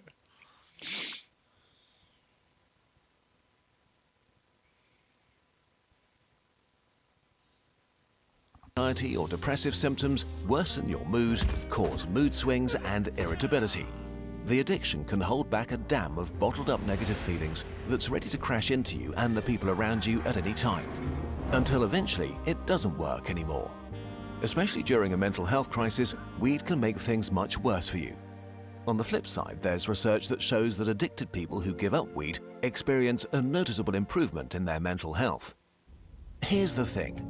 All the negatives we talked about, missing your life as it flies by, social isolation and not even getting close to living up to your potential, are not happening sometime in the future, but today. No matter your age, if you find yourself addicted or in danger of becoming addicted, there is a way out. It's not fun and it will be hard. You need to quit. And the earlier you do, the better your life will be. Don't give up. There's a whole life out there waiting for you. Sometimes seeing your progress can make all the difference. The author of this video used our Human Era calendar to track not just his reduced weed consumption, but the amazing things he did instead. Trips taken, friends met, goals reached. Of course, you can use any calendar, but if you want a unique work of art that also supports Kurzgesagt, the 12,026 Human Era calendar is available now. This year's edition tells 12 breathtaking stories about our connection to the stars. To inspire your own journey,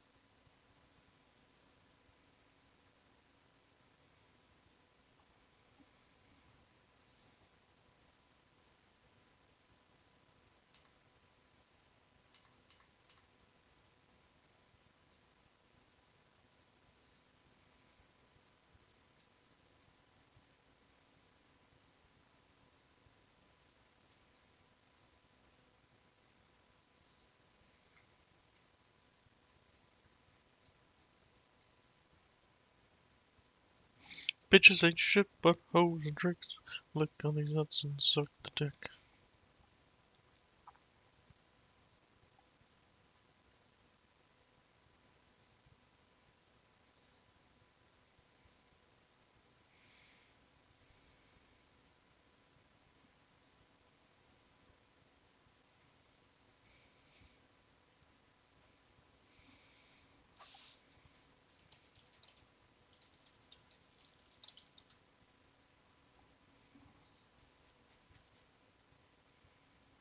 Who's dick?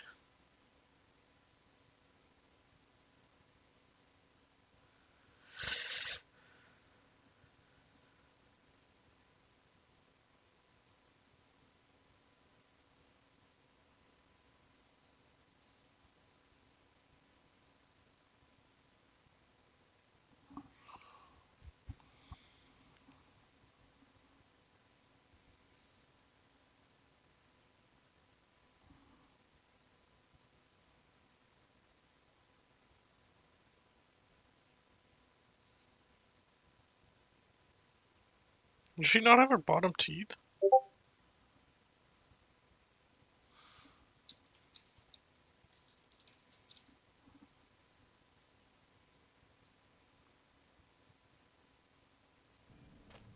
Honestly, Mike has been killing it. Oh. Oh no. I kind of trust Mike. What? Yeah, and I have to play as Josh. Fuck. And I have to play as Josh. I didn't want you to die. It's not your fault, Josh. Opposite01 just cheered 100 It's not your bits. fault.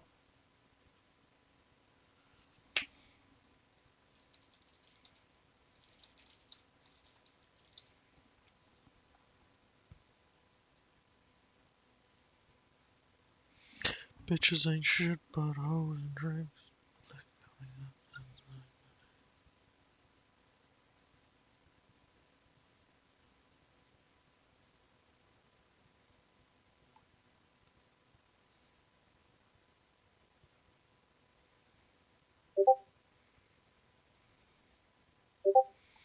The British Troll.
Polyphemus.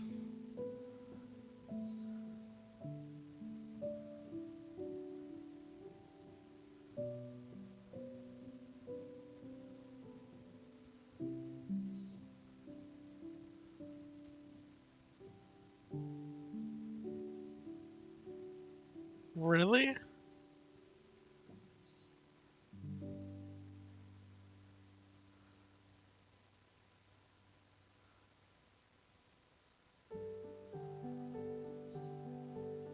I mean, power be to them, but like culturally, the substantive difference is quite large.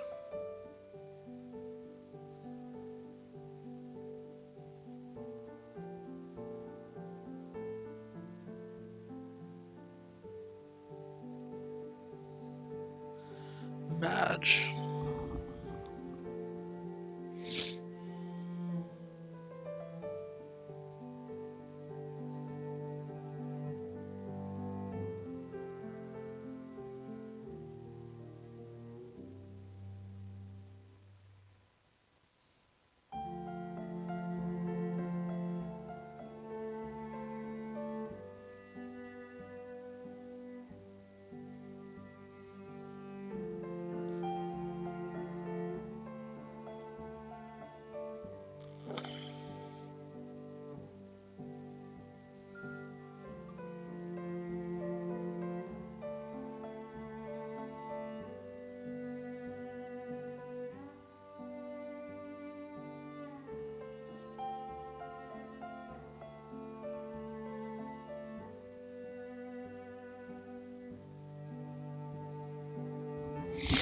Heroic nudity.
Isn't Universal Serial Bus or USB?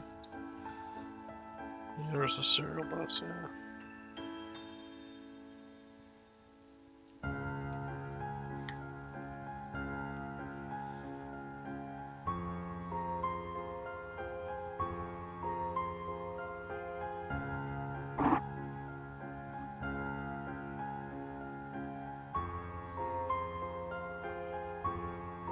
Now this is actually Greek, isn't it?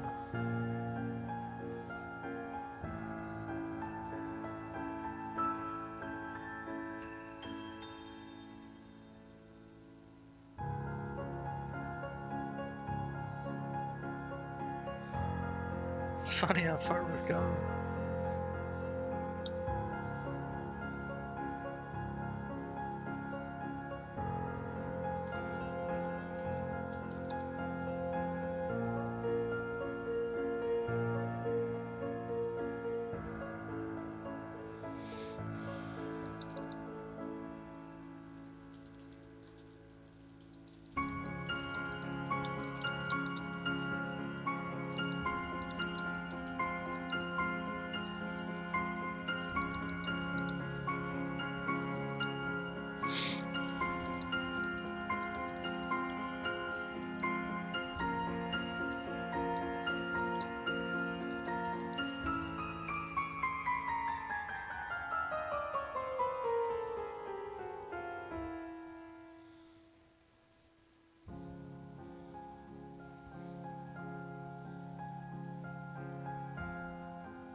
I have to be right back, my magical viewers that nobody can seem to see.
Holy fuck.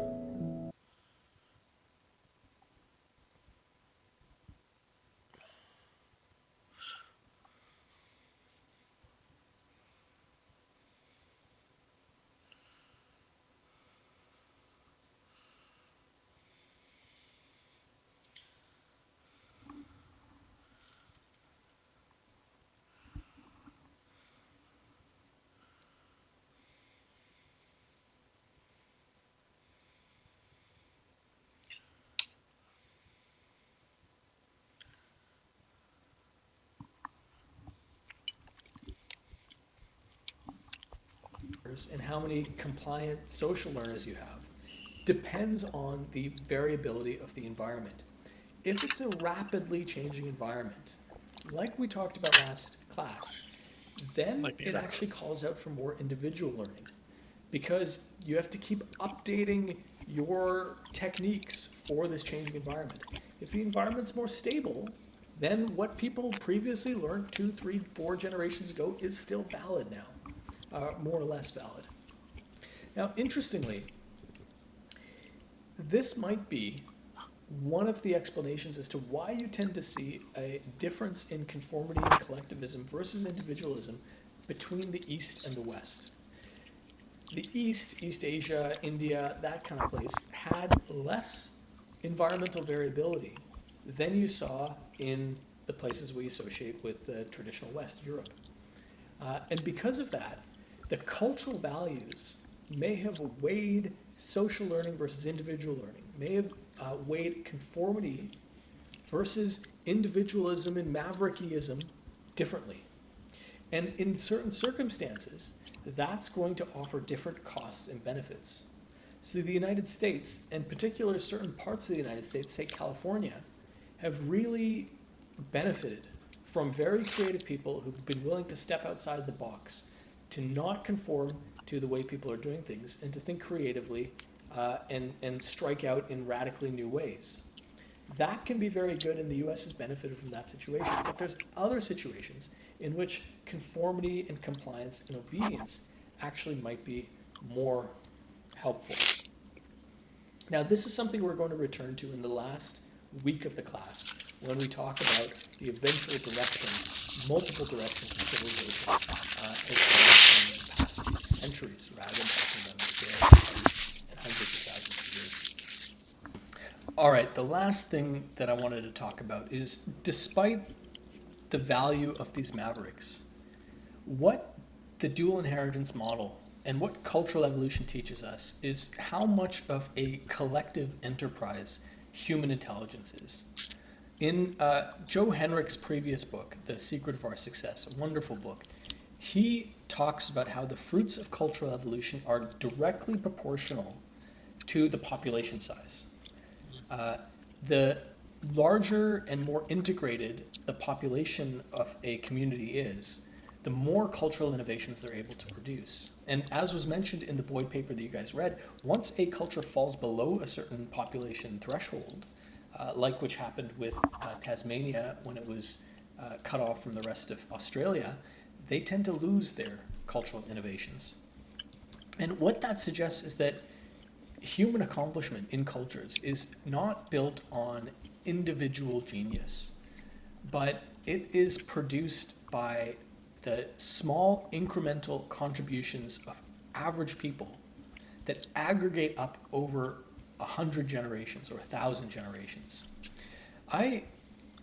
In a previous lecture, I said that we were going to figure out how our species became one that could understand the theory of evolution. Well, it wasn't enough to produce Charles Darwin's brain, because he didn't figure it out alone. No brain did. No brain even could. Darwin, as I mentioned, was the beneficiary of having a lot of the pieces of evolutionary theory already in the air when he was doing his own thinking. Darwin stood on many shoulders.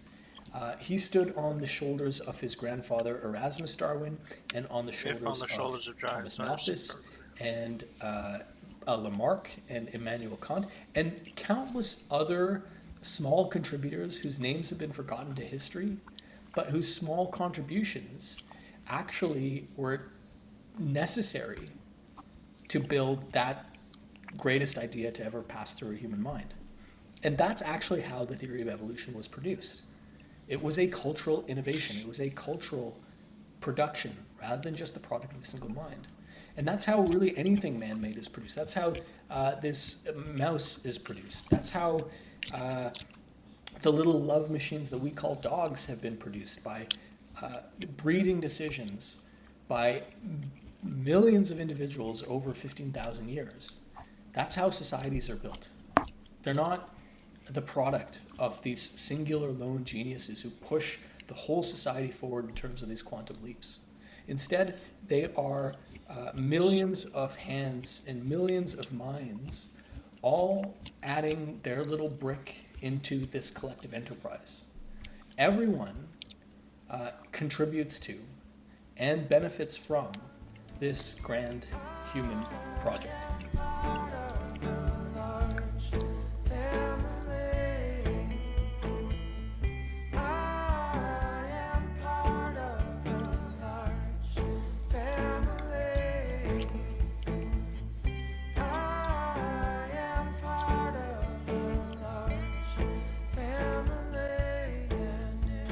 If I have seen progress just by standing on the shoulder of giants, would I think proper growth. Well now, we call this the act of mating, but there are several other very important differences between human beings and animals that you should know about. All right, folks, we are back for the second pair of lectures in our series on sex. Now, as I mentioned in last week's discussion class, evolutionary psychology has had a bad habit of exaggerating the differences between sexes. And this is particularly true in mate preferences. And in this genre of pop evolutionary psychology, with this kind of men are from Mars, women are from Venus, so different that they're from different planets and somehow have to figure out how to get along as aliens on the planet Earth. In truth, the differences tend to be small with, as we've talked about, overlapping distributions. That's true in terms of mate preferences. So if you ask men and women, heterosexual men and women, what they're looking for in the opposite sex, here's what they tend to report.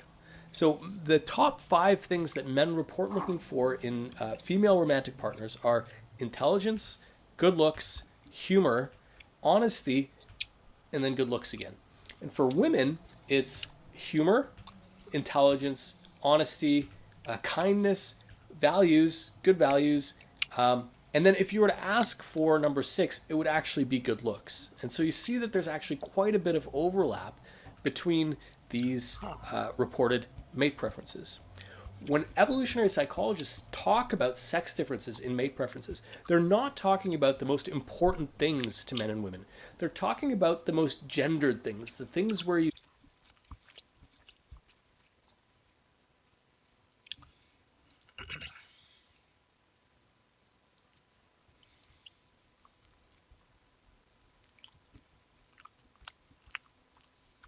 see the maximal difference between men and women.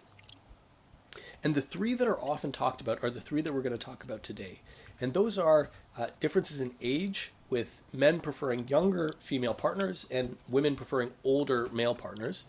Differences in status, with women preferring male partners of higher status. And differences in physical attractiveness, with males placing a higher priority on physical attractiveness than do females. And I realized that if my goal was to be able to not have to record these lectures every year, I should not have used Leonardo DiCaprio and whoever his current girlfriend is. But we're going with it. So let's start talking about differences in age preferences. Now, the most striking illustration I've seen of these sex differences is this one. A woman's age versus the age of the men who look best to her. So what you have on the y-axis here is the age of a particular woman, and what you have as these pink numbers is what is the age that each of those aged women think is the man who looks best to her. Man, that's terribly explained. So what the pink numbers illustrate is what does a 20-year-old say is the age of the most attractive man? What does a 21-year-old say men are most attractive at what age? What does a 31-year-old say? What does a 45-year-old say? And if the numbers here clustered along that dotted line, that would indicate that what a woman says that a man at her particular age is the most attractive. And you'll see that the numbers are pretty close to that, actually. The line is a little skewed, which means that 20, 21-year-old, 23-year-old younger women seem to think slightly older men are more attractive. And then as they get older, by the time you're 40, 45, you think, well, slightly younger men are the most attractive. A 45-year-old woman will say, well, 40-year-old men are the most attractive. Now, here's what we see for the corresponding male graph. And there, basically, regardless of the age of the man, from 20 all the way to 50, the women that he says are the most looking at any age are 20 or 21-year-olds. Now, there's a strong explanation as to why that is. Why is there this preference for women in this particular range, regardless of how old men are? And that's because, well, that's the age when women are at their most fertile. the likelihood and difficulty of conceiving increases as women get older, with the highest likelihood of conceiving in the 20s, and then it diminishes to the point where in your 40s and 50s it becomes very hard. Which means that the men who didn't have this particular type of age preference, who would be indiscriminately attracted to women across the entire age span, would not be the men who are likely to reproduce most, because they would be investing their mating energy and their time in impregnating a 50-year-old just as frequently as a 20-year-old. Those are the men who left fewer offspring and thus did not become our ancestors. Our fathers, grandfathers, great-grandfathers, great-grandfathers are the ones who had a preference for the younger women who were most likely to conceive, and as a result left more copies of their own genes to become us. So we are descended from men who had preferences for younger women. But that doesn't tell the whole story, because that's not nearly all that men care about in choosing their partners. Remember, what we were looking at was the age at which men find women most attractive, not the age at which they want to find their romantic partners. And this is evident from this chart. If all men cared about was the fecundity of their partners, then regardless of the age of a man, he would always be looking for, and only be looking for, women in that, say, 15 to 35 year age range. But that's not true, because those age windows seem to first not just focus on that area, and they seem to move depending on how old the man is. And you can see that from these charts here. So let's just look at the men graph here. Now what you see along the x-axis there, along the bottom right, is the age of the man. And along the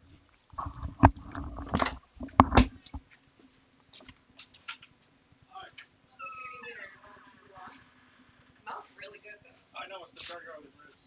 Oh yeah, I smell a lot of garlic. I'm not asleep. Have you been up since 6:02? Oh yeah, since 2. Okay. Progress. Yes, perfect. It's good, looking good. You doing okay?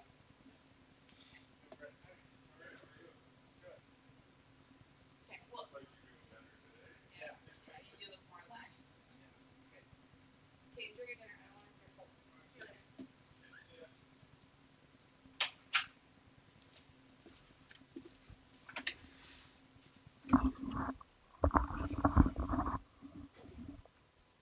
The y-axis is the tolerated age span of a potential female romantic partner. This is for heterosexual men. And so you see how much it deviates from their own age, both upwards and downwards. And you see that an 18-year-old would consider a potential romantic partner who was a couple years younger than him and maybe 5 or 6 years older than him. So somewhere between like 16 and 24. Now, as men get older, all the way up into their 50s and 60s, the degree to which they'd consider a younger partner does increase, but it doesn't only move with that, say, 15 to 35-year-old window of fecundity. Men in their 50s and 60s will consider partners who are 10 or 12 years younger, but that means partners in their 40s or 50s. These aren't all looking for 20, 21, 22-year-olds. In fact, these people, after they get to the age of about in their early 30s, aren't looking for those women at all. And across the whole range, they are still willing to consider women who are 3 to 5 years older than them, even when they're in their 50s and 60s. Now, if you look at the women graph, you see that it's almost the exact flip of the male graph, which is to say that a younger woman, an 18-year-old woman, is not going to consider a man much younger than her. She'll go a year younger. She could consider a 17-year-old, but she's not going to date a 15-year-old. And she is willing to go older than would an 18-year-old boy be willing to go. So up to, I guess here, 8 years older. So a 17 to a 26-year-old. But as she gets older, you see the same sort of movement where she's willing to consider a younger and younger man, but she's also willing to consider older men up to a point. And by the time she reaches her 50s or 60s, she's willing to go basically a symmetrical degree older or younger. Someone who's maybe 5 or 7 years older or 5 or 7 years younger. So economists make an important distinction between what they call expressed preferences and revealed preferences.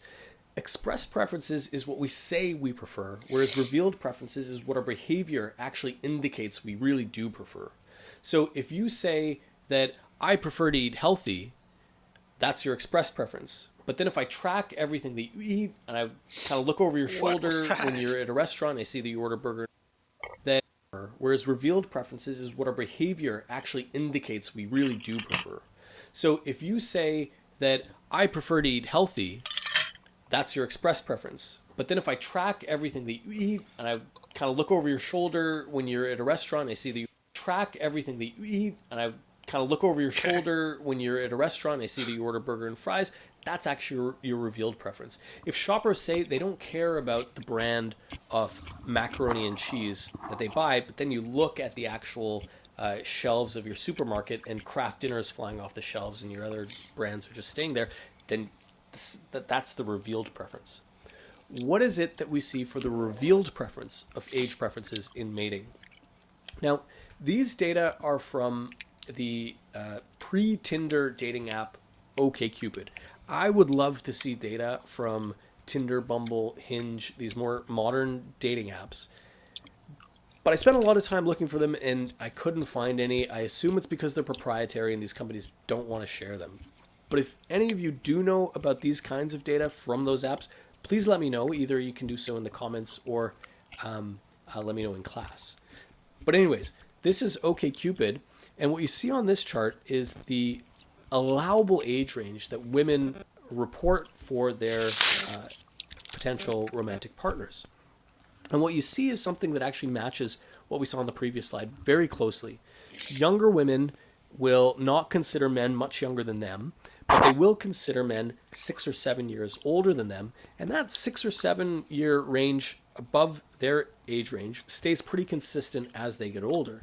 And as they get older, they're willing to consider men who are increasingly a bit younger than they are. Up to the point when they're in their 40s, it's a pretty symmetric difference. Here's what we see for men. Again, this matches what we saw in the previous slide quite closely. Men are, throughout their lifespan, willing to consider women who are a few years older than them. As they get older, the degree to which they're willing to consider a younger woman increases to the point where a 48-year-old is considering a 30-year-old, but no younger than that. Now, that's what people report as their tolerable age range. What if we look at those to whom they actually send messages to when they match? What you're seeing here is a heat map of whom the person is sending messages to or replying to messages from for potential partners. Now, this purple line is the exact median point of her reported age preference. But what's a better revealed preference is whom she's responding to. And so there you can see that the center of the heat map, the greenest point, the point with the greenest tint, it more or less corresponds to her purple line, her reported preference. But you see that it's actually not perfect. So she goes a little older when she's younger, and when she gets older, she's actually responding to men who are a little younger herself, sort of mirroring a little more what she reported as being the best looking ages. As women get older, they tend to see the best looking man as somewhat younger than them. What about for men? So here's their median point between their reported tolerable age ranges. And then here's the green line indicating whom they are most responding to. And you can see that even as the dotted line is indicating perfectly their age, the purple line is underneath that for their reported tolerable range. The green line is a little further even underneath that, indicating that, yes, in terms of their revealed preferences, it is drawing even a little younger than they said. Now, the sum of all that means that this is what you see as someone's actual desirability on these dating apps, at least on OkCupid. So you can see that the women are most desirable right around that age range that we saw in that initial striking graph of the 20-21-year-olds. Her desirability, the point at which she's getting the most matches and the most responses, sort of peaks around 2021. And then for men, it's not that much later, peaking around maybe 25, 26, and then the desirability diminishes from there. Now, these are older data. There's some reasons to think that this may have changed by now and may continue to change in the future, but some reasons to think that it would change in both directions. So OkCupid was more of a description-based app. There were more fulsome reports of what a person was like rather than just their pictures. Apps like Tinder and Bumble are much more looks-based, and so physical attractiveness might reign more powerfully on those apps, which is likely to pull desirability down a little bit and probably pull desirability for the women down a little further than for the men. So we could see these differences grow, but we could also see them shrink, because that's actually the direction that the data indicate they go as countries get more equal.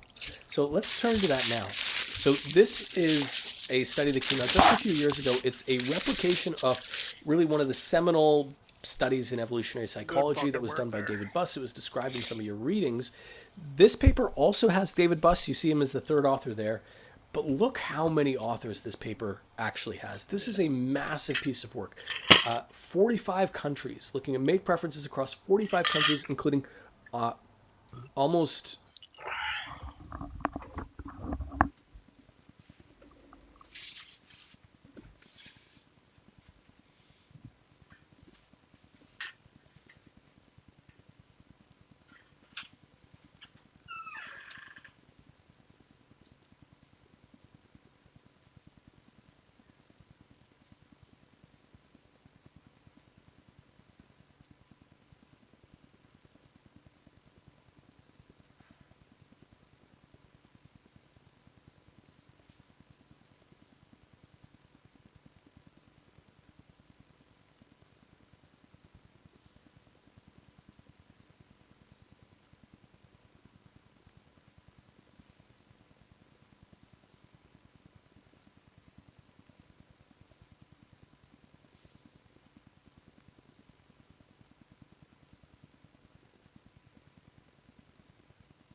Fuck me.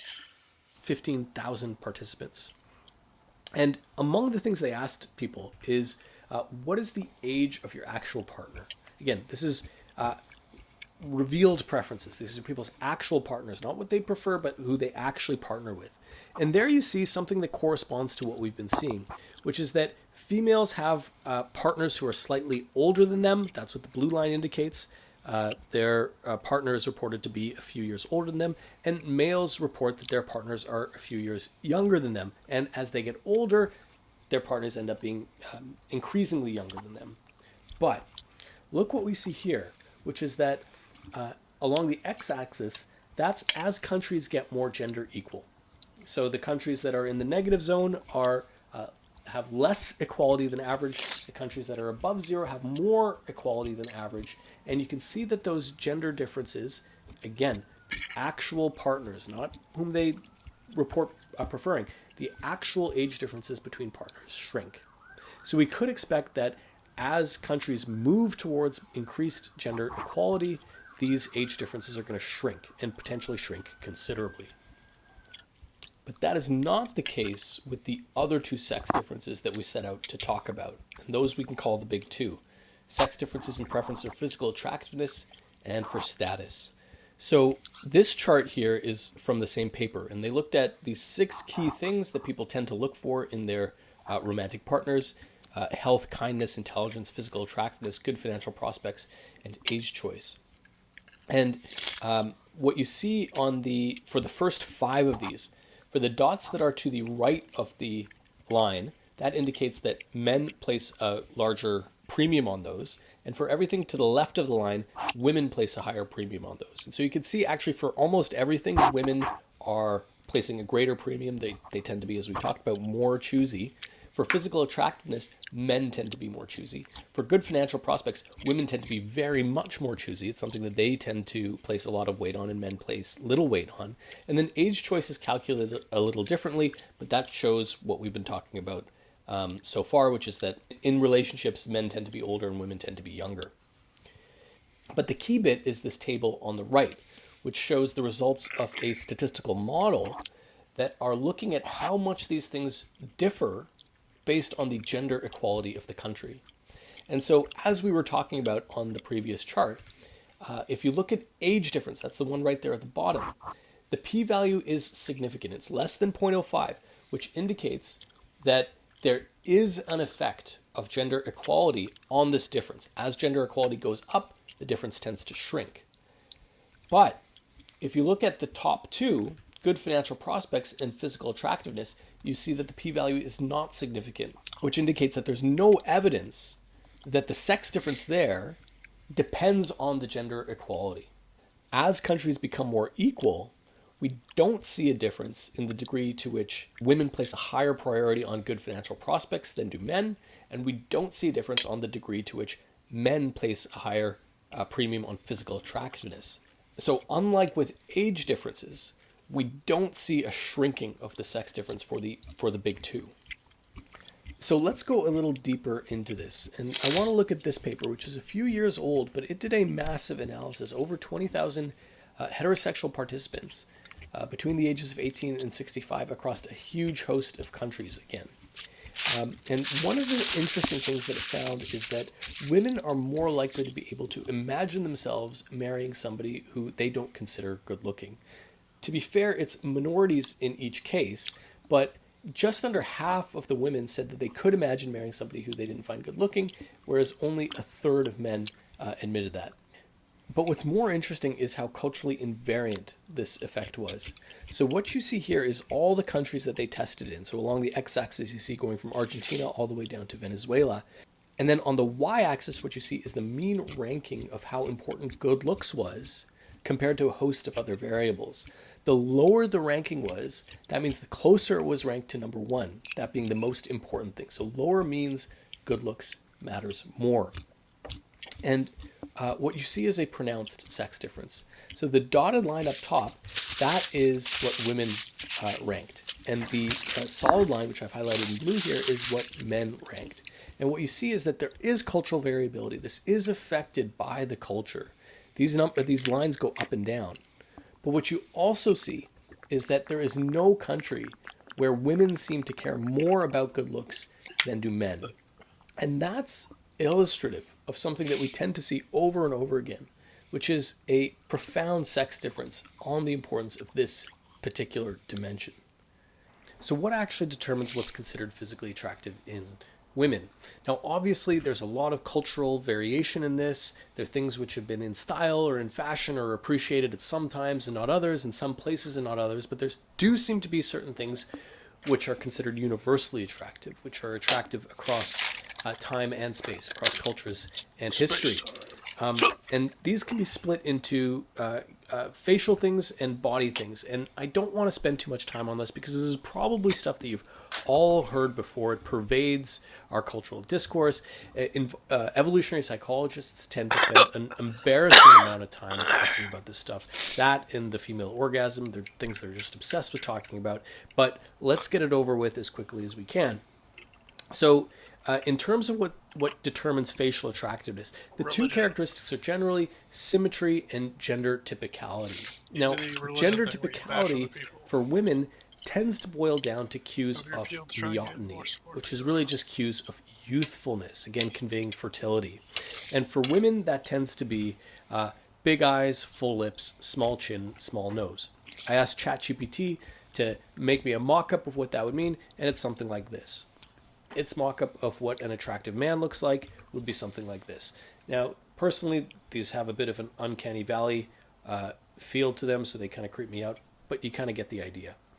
Now, what about when it comes to the body? Here again, the key is cues of fecundity. That is, old enough so that she can bear children, but not so old that the potential for bearing future children is diminished. And the key factor of the body that matters turns out to be waist-to-hip ratio. Now, this was a Turkish study, and what they did was they presented these pictures of different female body types to men and got them to rate what they found to be the most attractive body type. Now, along the horizontal dimension, this varied by waist-to-hip ratio. You could see kind of a curvier figure on the left-hand side and a more boyish straight up and down figure on the right-hand side. Along the vertical axis, you see it varying by body mass index, with thinner women up top and larger women below. Now, when you look at how these two different dimensions correlate with ratings of attractiveness, here's what you see. The top graph is for body mass index, and you see that there is no correlation whatsoever. Zero. There was no relationship between the body mass index and attractiveness. Now, on the bottom graph, you see waist-hip ratio, and there you see that as the waist-hip ratio is smaller, that is towards the left-hand side of the graph, the attractiveness is higher. That is to say that the comparative narrowness of the waist compared to the width of the hips is considered most attractive, with the single most attractive value corresponding at 0.7 ratio. And that's the number that we tend to see coming up over and over again across times and across culture. So these are all from the same cultures, but Jessica Alba from the aughts, Kate Moss from the 90s, Marilyn Monroe from the 50s and 60s, from the same culture, but different times and very different body types, but they all share the same 0.7 waist-hip ratio, and they're all considered sex symbols of their era. Now, I know those are dated references, but you see the same thing across modern sex symbols. Again, very different body types, all between a 0.68 and a 0.72 waist-hip ratio. But it goes further than that. So the Venus de Milo, 2nd century BC, 0.7 waist-hip ratio. In fact, they did an analysis of sculptures and figurines from across different cultures, India, Africa, Greece, Egypt, going way back. And again, the ideal female body type seems to cluster at this 0.7 waist-hip ratio. They went even further than that, which is they gave congenitally blind men, that is, men who were blind from birth, so never had any visual input of women, and they gave them figurines to feel, and again they found that the 0.7 waist-hip ratio figurine was deemed to be more attractive than the 0.84. So degenerate, dude. Now, why is that? Why do we see this seemingly genetically encoded, culturally invariant, evolved preference for a 0.7 waist-hip ratio? Now, there have been a few explanations that have been given. First, it doesn't seem to be that it's a good between-person predictor of fecundity or of health. That is to say, that it doesn't distinguish well that somebody who dispositionally has a narrower waist and wider hips is more fertile or healthier. There is some evidence, though, that it's a good between-person predictor of contribution to the cognitive abilities of the offspring. And that comes from this paper, which looked at the gluteofemoral fat deposits, which are the bits that create the bigger hips, as a predictor of cognitive performance by the offspring of those mothers later on in life. And so what they looked at is how the dimensions of the mother's waist-to-hip ratio, again, from 0.64 all the way up to 0.92, and how that predicted performance of their kids on cognitive ability tests between the ages of 6 and 16, and then later cognitive ability tests as adults, and level of education that the offspring got as adults. And here's what you see. So that along the x-axis is the mother's waist-hip ratio. That is a standardized score. So the numbers above 0 indicate higher scores on all of these different outcome measures, and the ones below 0 indicate lower scores. So offspring cognitive abilities from age 6 to 16, you see that there's this stepwise pattern where the lower the waist-hip ratio, the better they performed on these tests. You see the same thing even as adults and for overall levels of education. And critically, for all three of those, the effects remain after you control for things like age at birth, race or ethnicity, even parental education itself. Now, the explanation that the authors speculate about in the paper is that the long-chain polyunsaturated fatty acids that are contained in that gluteofemoral fat deposits are instrumental in the neurodevelopment of the fetus. And so the woman is literally producing the brain power of the child from the fatty acids that are contained in those fat deposits. As a result, men who are more attracted to those would produce offspring who would actually end up being more cognitively able and as a result more genetically fit for downstream reproductive success. So that's one interesting, compelling explanation. I have not seen that replicated outside of this paper, and I would like to. It's a pretty radical, though interesting possibility, but again, one that I think it would be interesting to see it receive more evidentiary support rather than just this one paper. But the most compelling explanation I've seen is that the waist-hip ratio doesn't indicate a fertility or fitness difference between women, but indicates within a particular woman's lifespan when she is at the maximum point of residual reproductive value. That is, when she is likely to be able to bear the most children going forward. Now, that really is something that we should expect men to show a preference for. That the women that they are putting in their mating effort for are likely to be able to bear children for a long time going forward.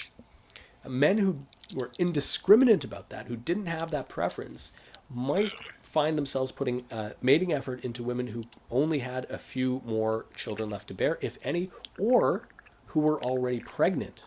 And a pregnant woman is infertile when it comes to producing more children. It doesn't make any sense to keep mating effort up for somebody who's already pregnant because you're not going to produce another child out of that. So this theory holds that men who were attracted to this particular body type, this particular ratio, were the ones who were cued into a preference for women during a point in their lives when they were after puberty, but were able to bear the most children going forward. And those men were the ones who were most likely to leave multiple offspring and thus become our ancestors. All right, enough of that. In the next lecture, we're going to throw it back to Professor Sharif from 2020, and we're going to talk about the second of the big two, status. We'll also talk about why it's worth understanding these sex differences at all. 2020, and we're going to talk about the second of the next lecture. We're going to throw it back to Professor Sharif from 2020.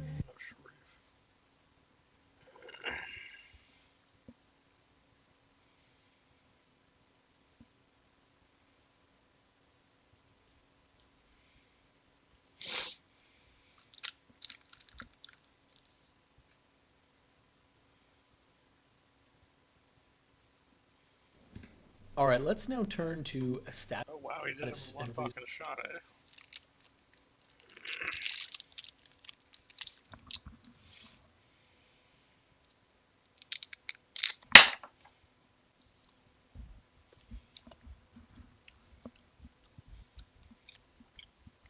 I hit my knuckles on the desk because if it was flying outside of the desk's surface, I would have fucking caught it.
What do you mean cavefish? There's such thing as a fucking cavefish.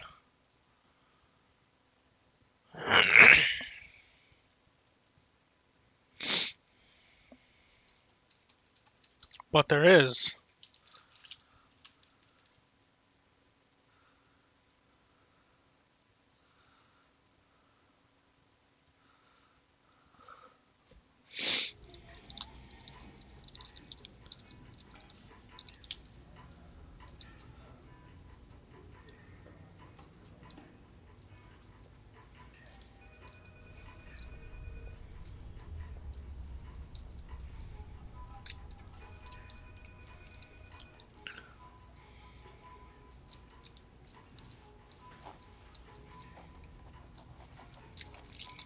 A Grande. Peaches. Peaches? Oh, okay. My dog is listening. Thank you.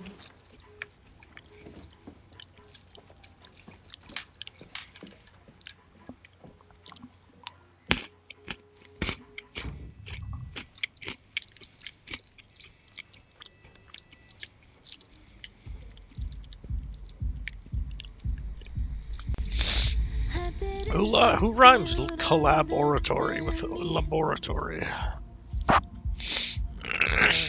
Laboratory. It's fucking giggles though.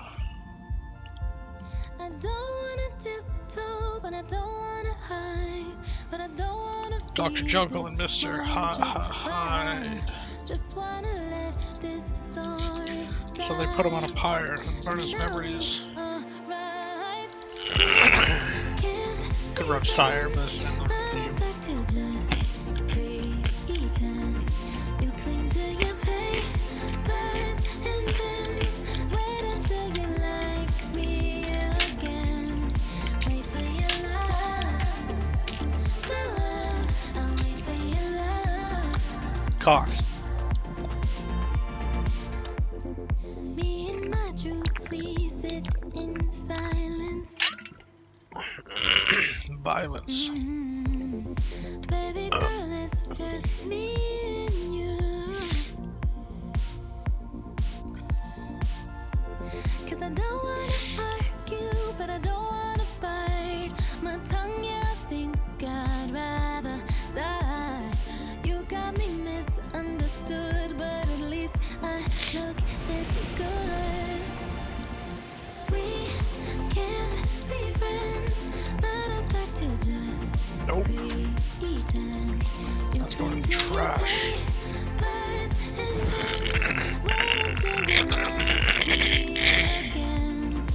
Wait for your love.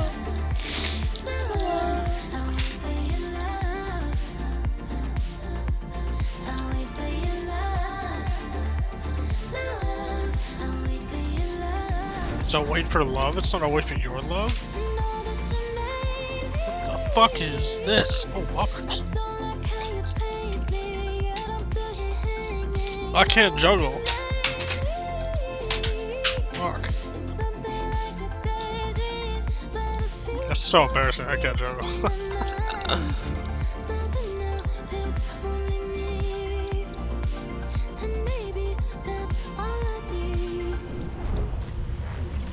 What am I, a clown?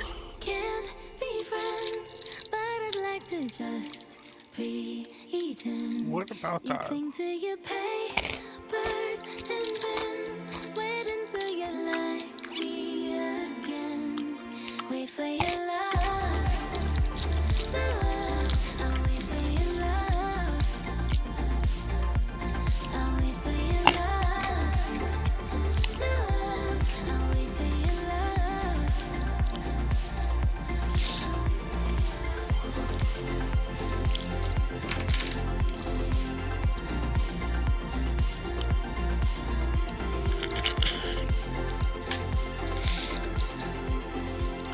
Starburst. Car cursed. Lit that shit on fire. It's the worst.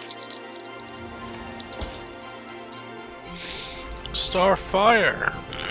Car pyre. A sacrifice to my mental state.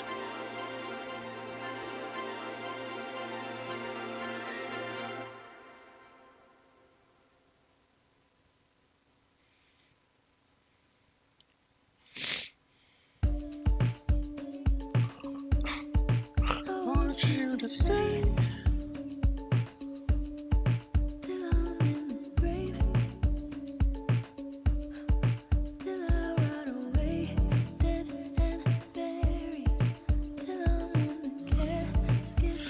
I just don't give a fuck. If I don't hear it, it doesn't really bother me.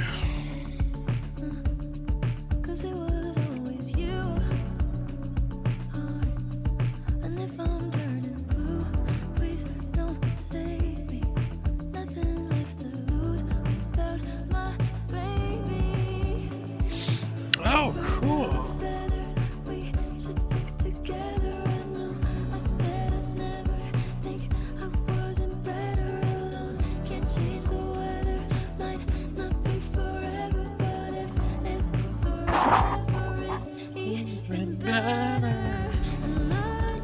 Not a single yellow one, eh? Well, I think we're gonna have to go with Fruit Punch last then. You know what I'm thinking? Those are all red, not orange. Also red. So we got the cherries. I think I like the different colored. Well, Fruit Punch is a definite go. It's strawberry, I think, and then orange is last. Cherry? No, it's just. Okay.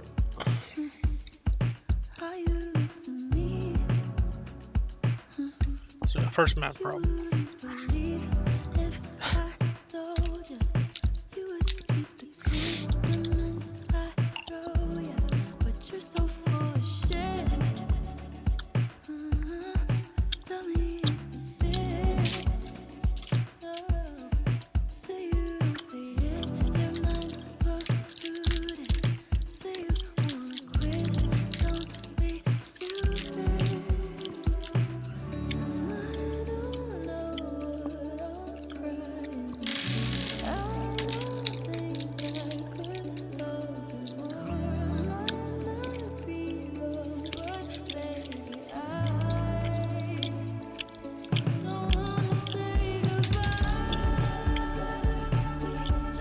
Lemon.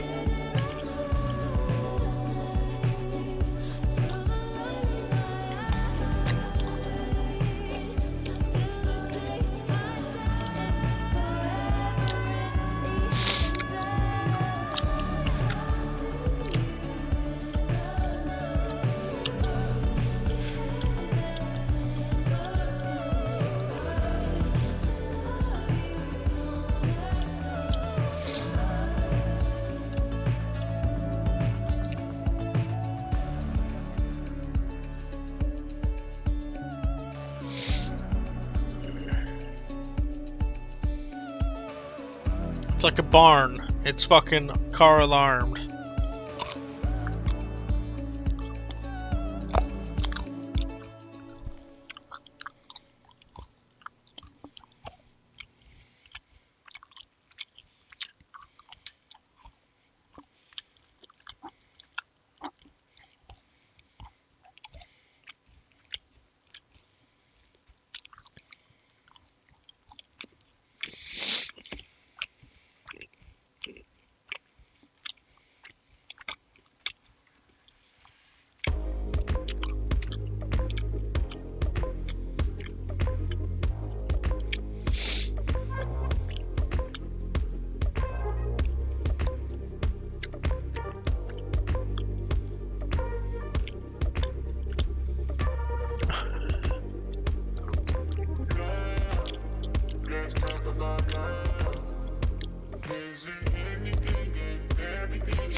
Feeling hot.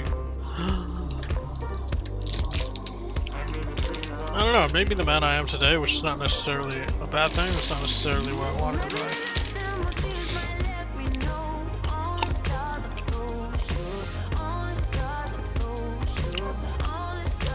I'd rather have my delusions at this point.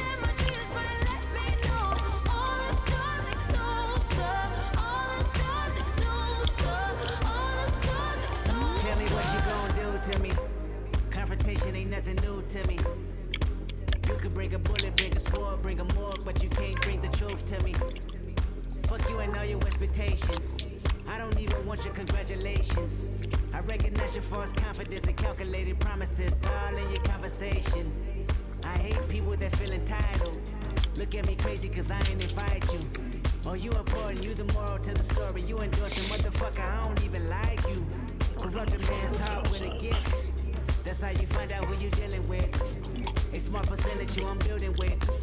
I want the credit if I'm losing or I'm winning. On my mama, that's the realest shit. Let's talk about love.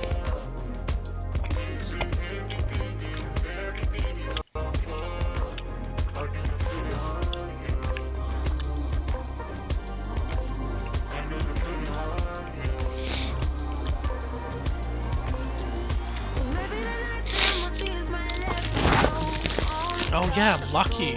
What was that about Lucky that I was fucking saying shit, dude? In 2019, I remember that was something about Lucky. I thought it was hilarious. I see now that's just the E, but and the L.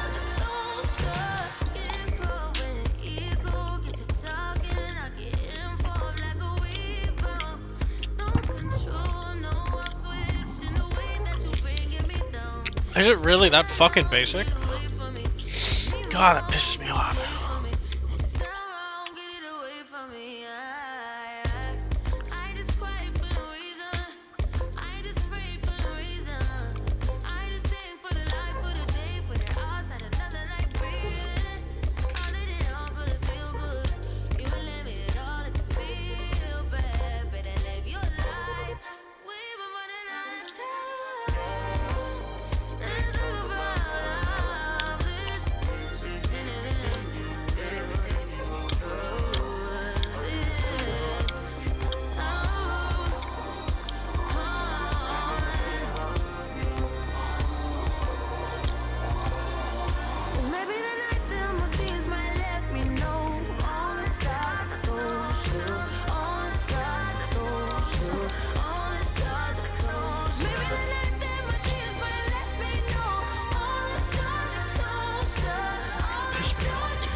You know why it pisses me off? Because it doesn't have meaning. Nothing. And I wish it did have meaning, because that would make a lot more sense than having a pattern without meaning.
Yeah, basically.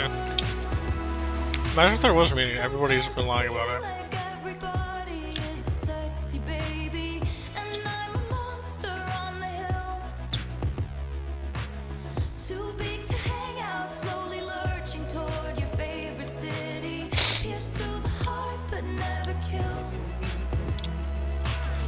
Did you hear my covert narcissism, like disguises altruism, like some kind of consciousness?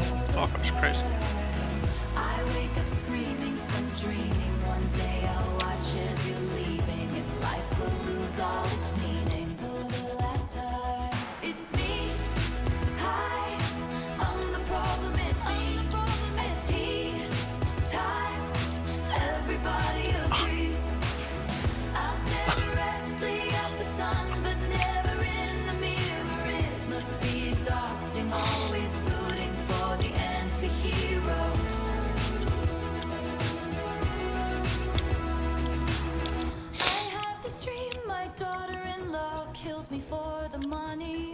She thinks I left them in the will.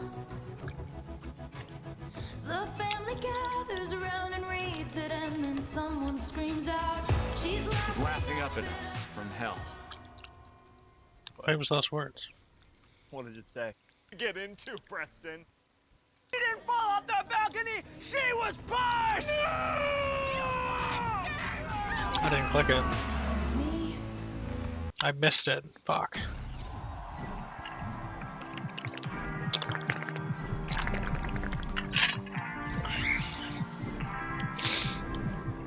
Like, why do you people react to like certain vowels and consonants and shit? But like, and like, well, why do you test puking in jail anyway? Like, what the fuck?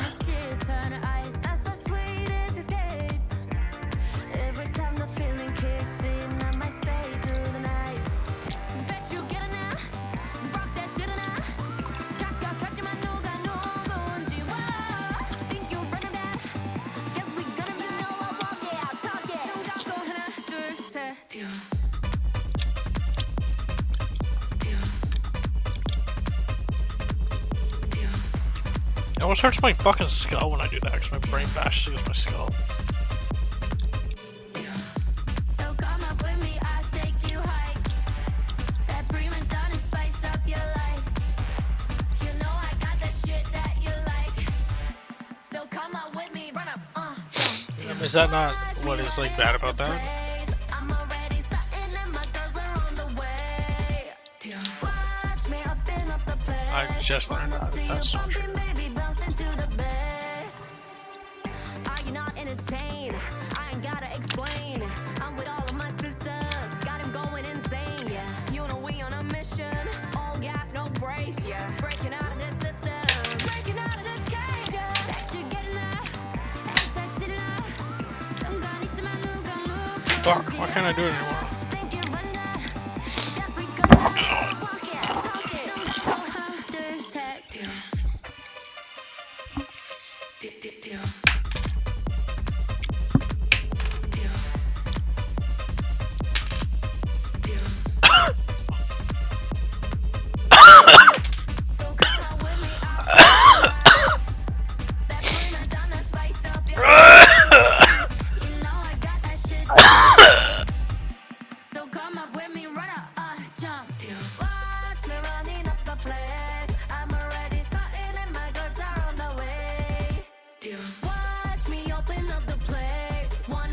Fucking sweets, dude. Oh, fuck.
I'm fucking bursting the stars.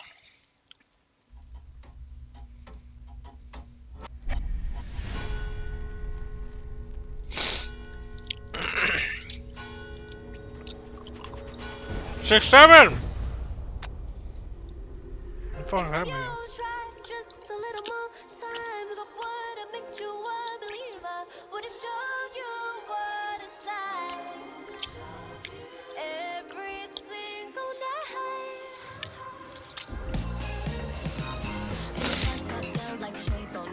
On the drop top. Ugh. Got my crop top on.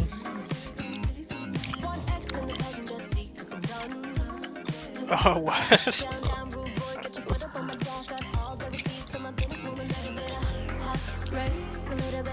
made you do that? A little bit of talking at your ass, a little bit of look at what you had but could not hold, and that's on you, baby. Too bad. I'm about to make it head as that vroom vroom. Ice cold, how I leave you alone, but please tell your mother I'ma miss her. So if you try just a little more time, I wouldn't make you a believer, but I told you I would slide every single night to be born again, baby, to be born again. You stayed just a little few nights, I could have made you pray to Jesus. Wait, what is this?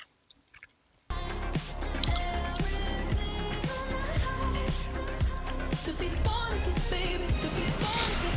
You stayed just a little few nights, I could have made you pray to Jesus when he showed you to the light. I don't pray to Jesus. Fuck's this bitch saying?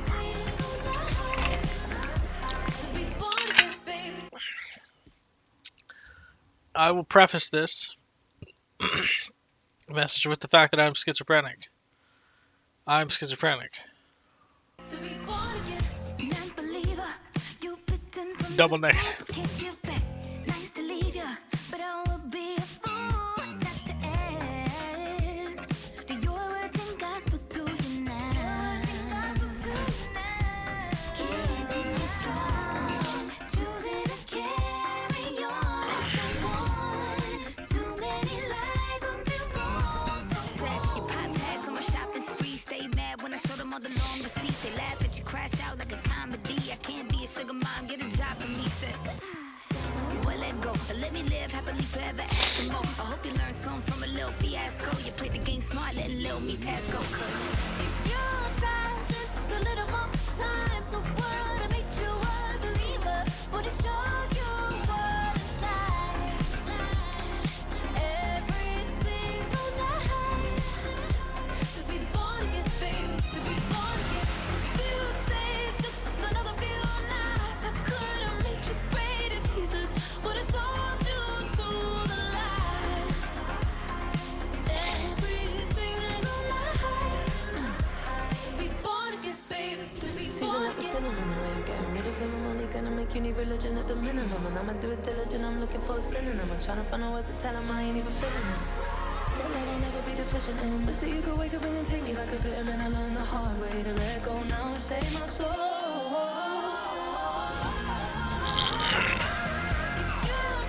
Just a little more time, so what? I made you a believer, would it show you what it's like every single night to be born again, baby, to be born again.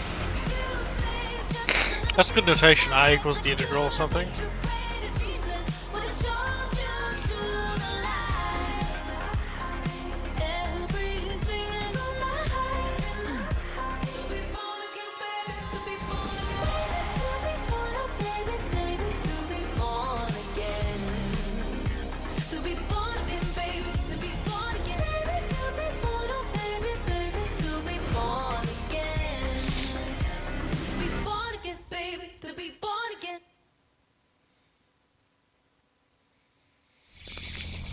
Holy fucking Christ. Oh, I'm gonna go to sleep.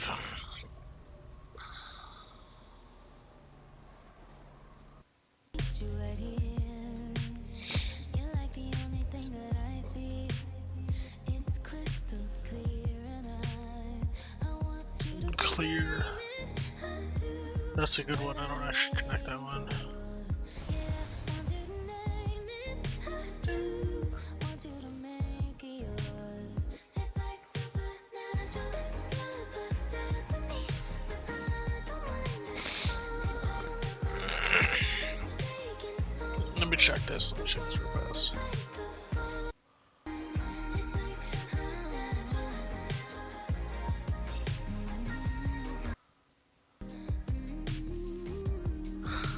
It's fucking.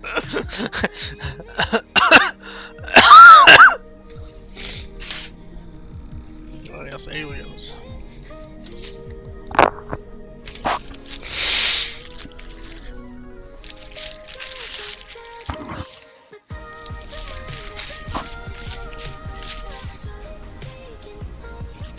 To wanna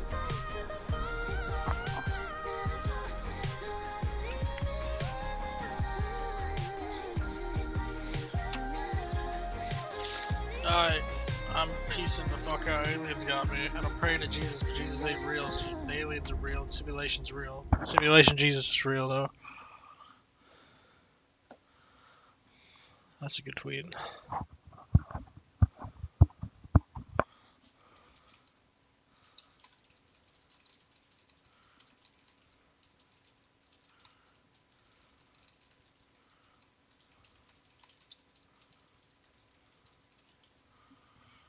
Okay.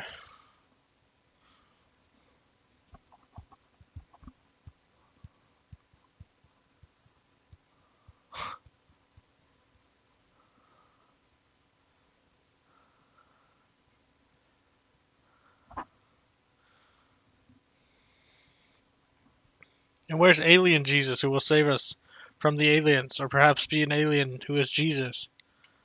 Where is he?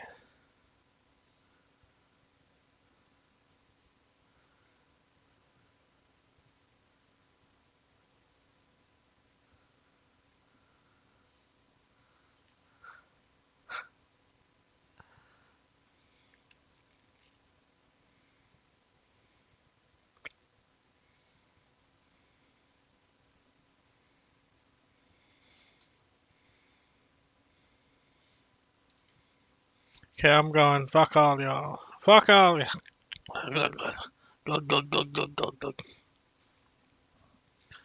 Fuck all y'all.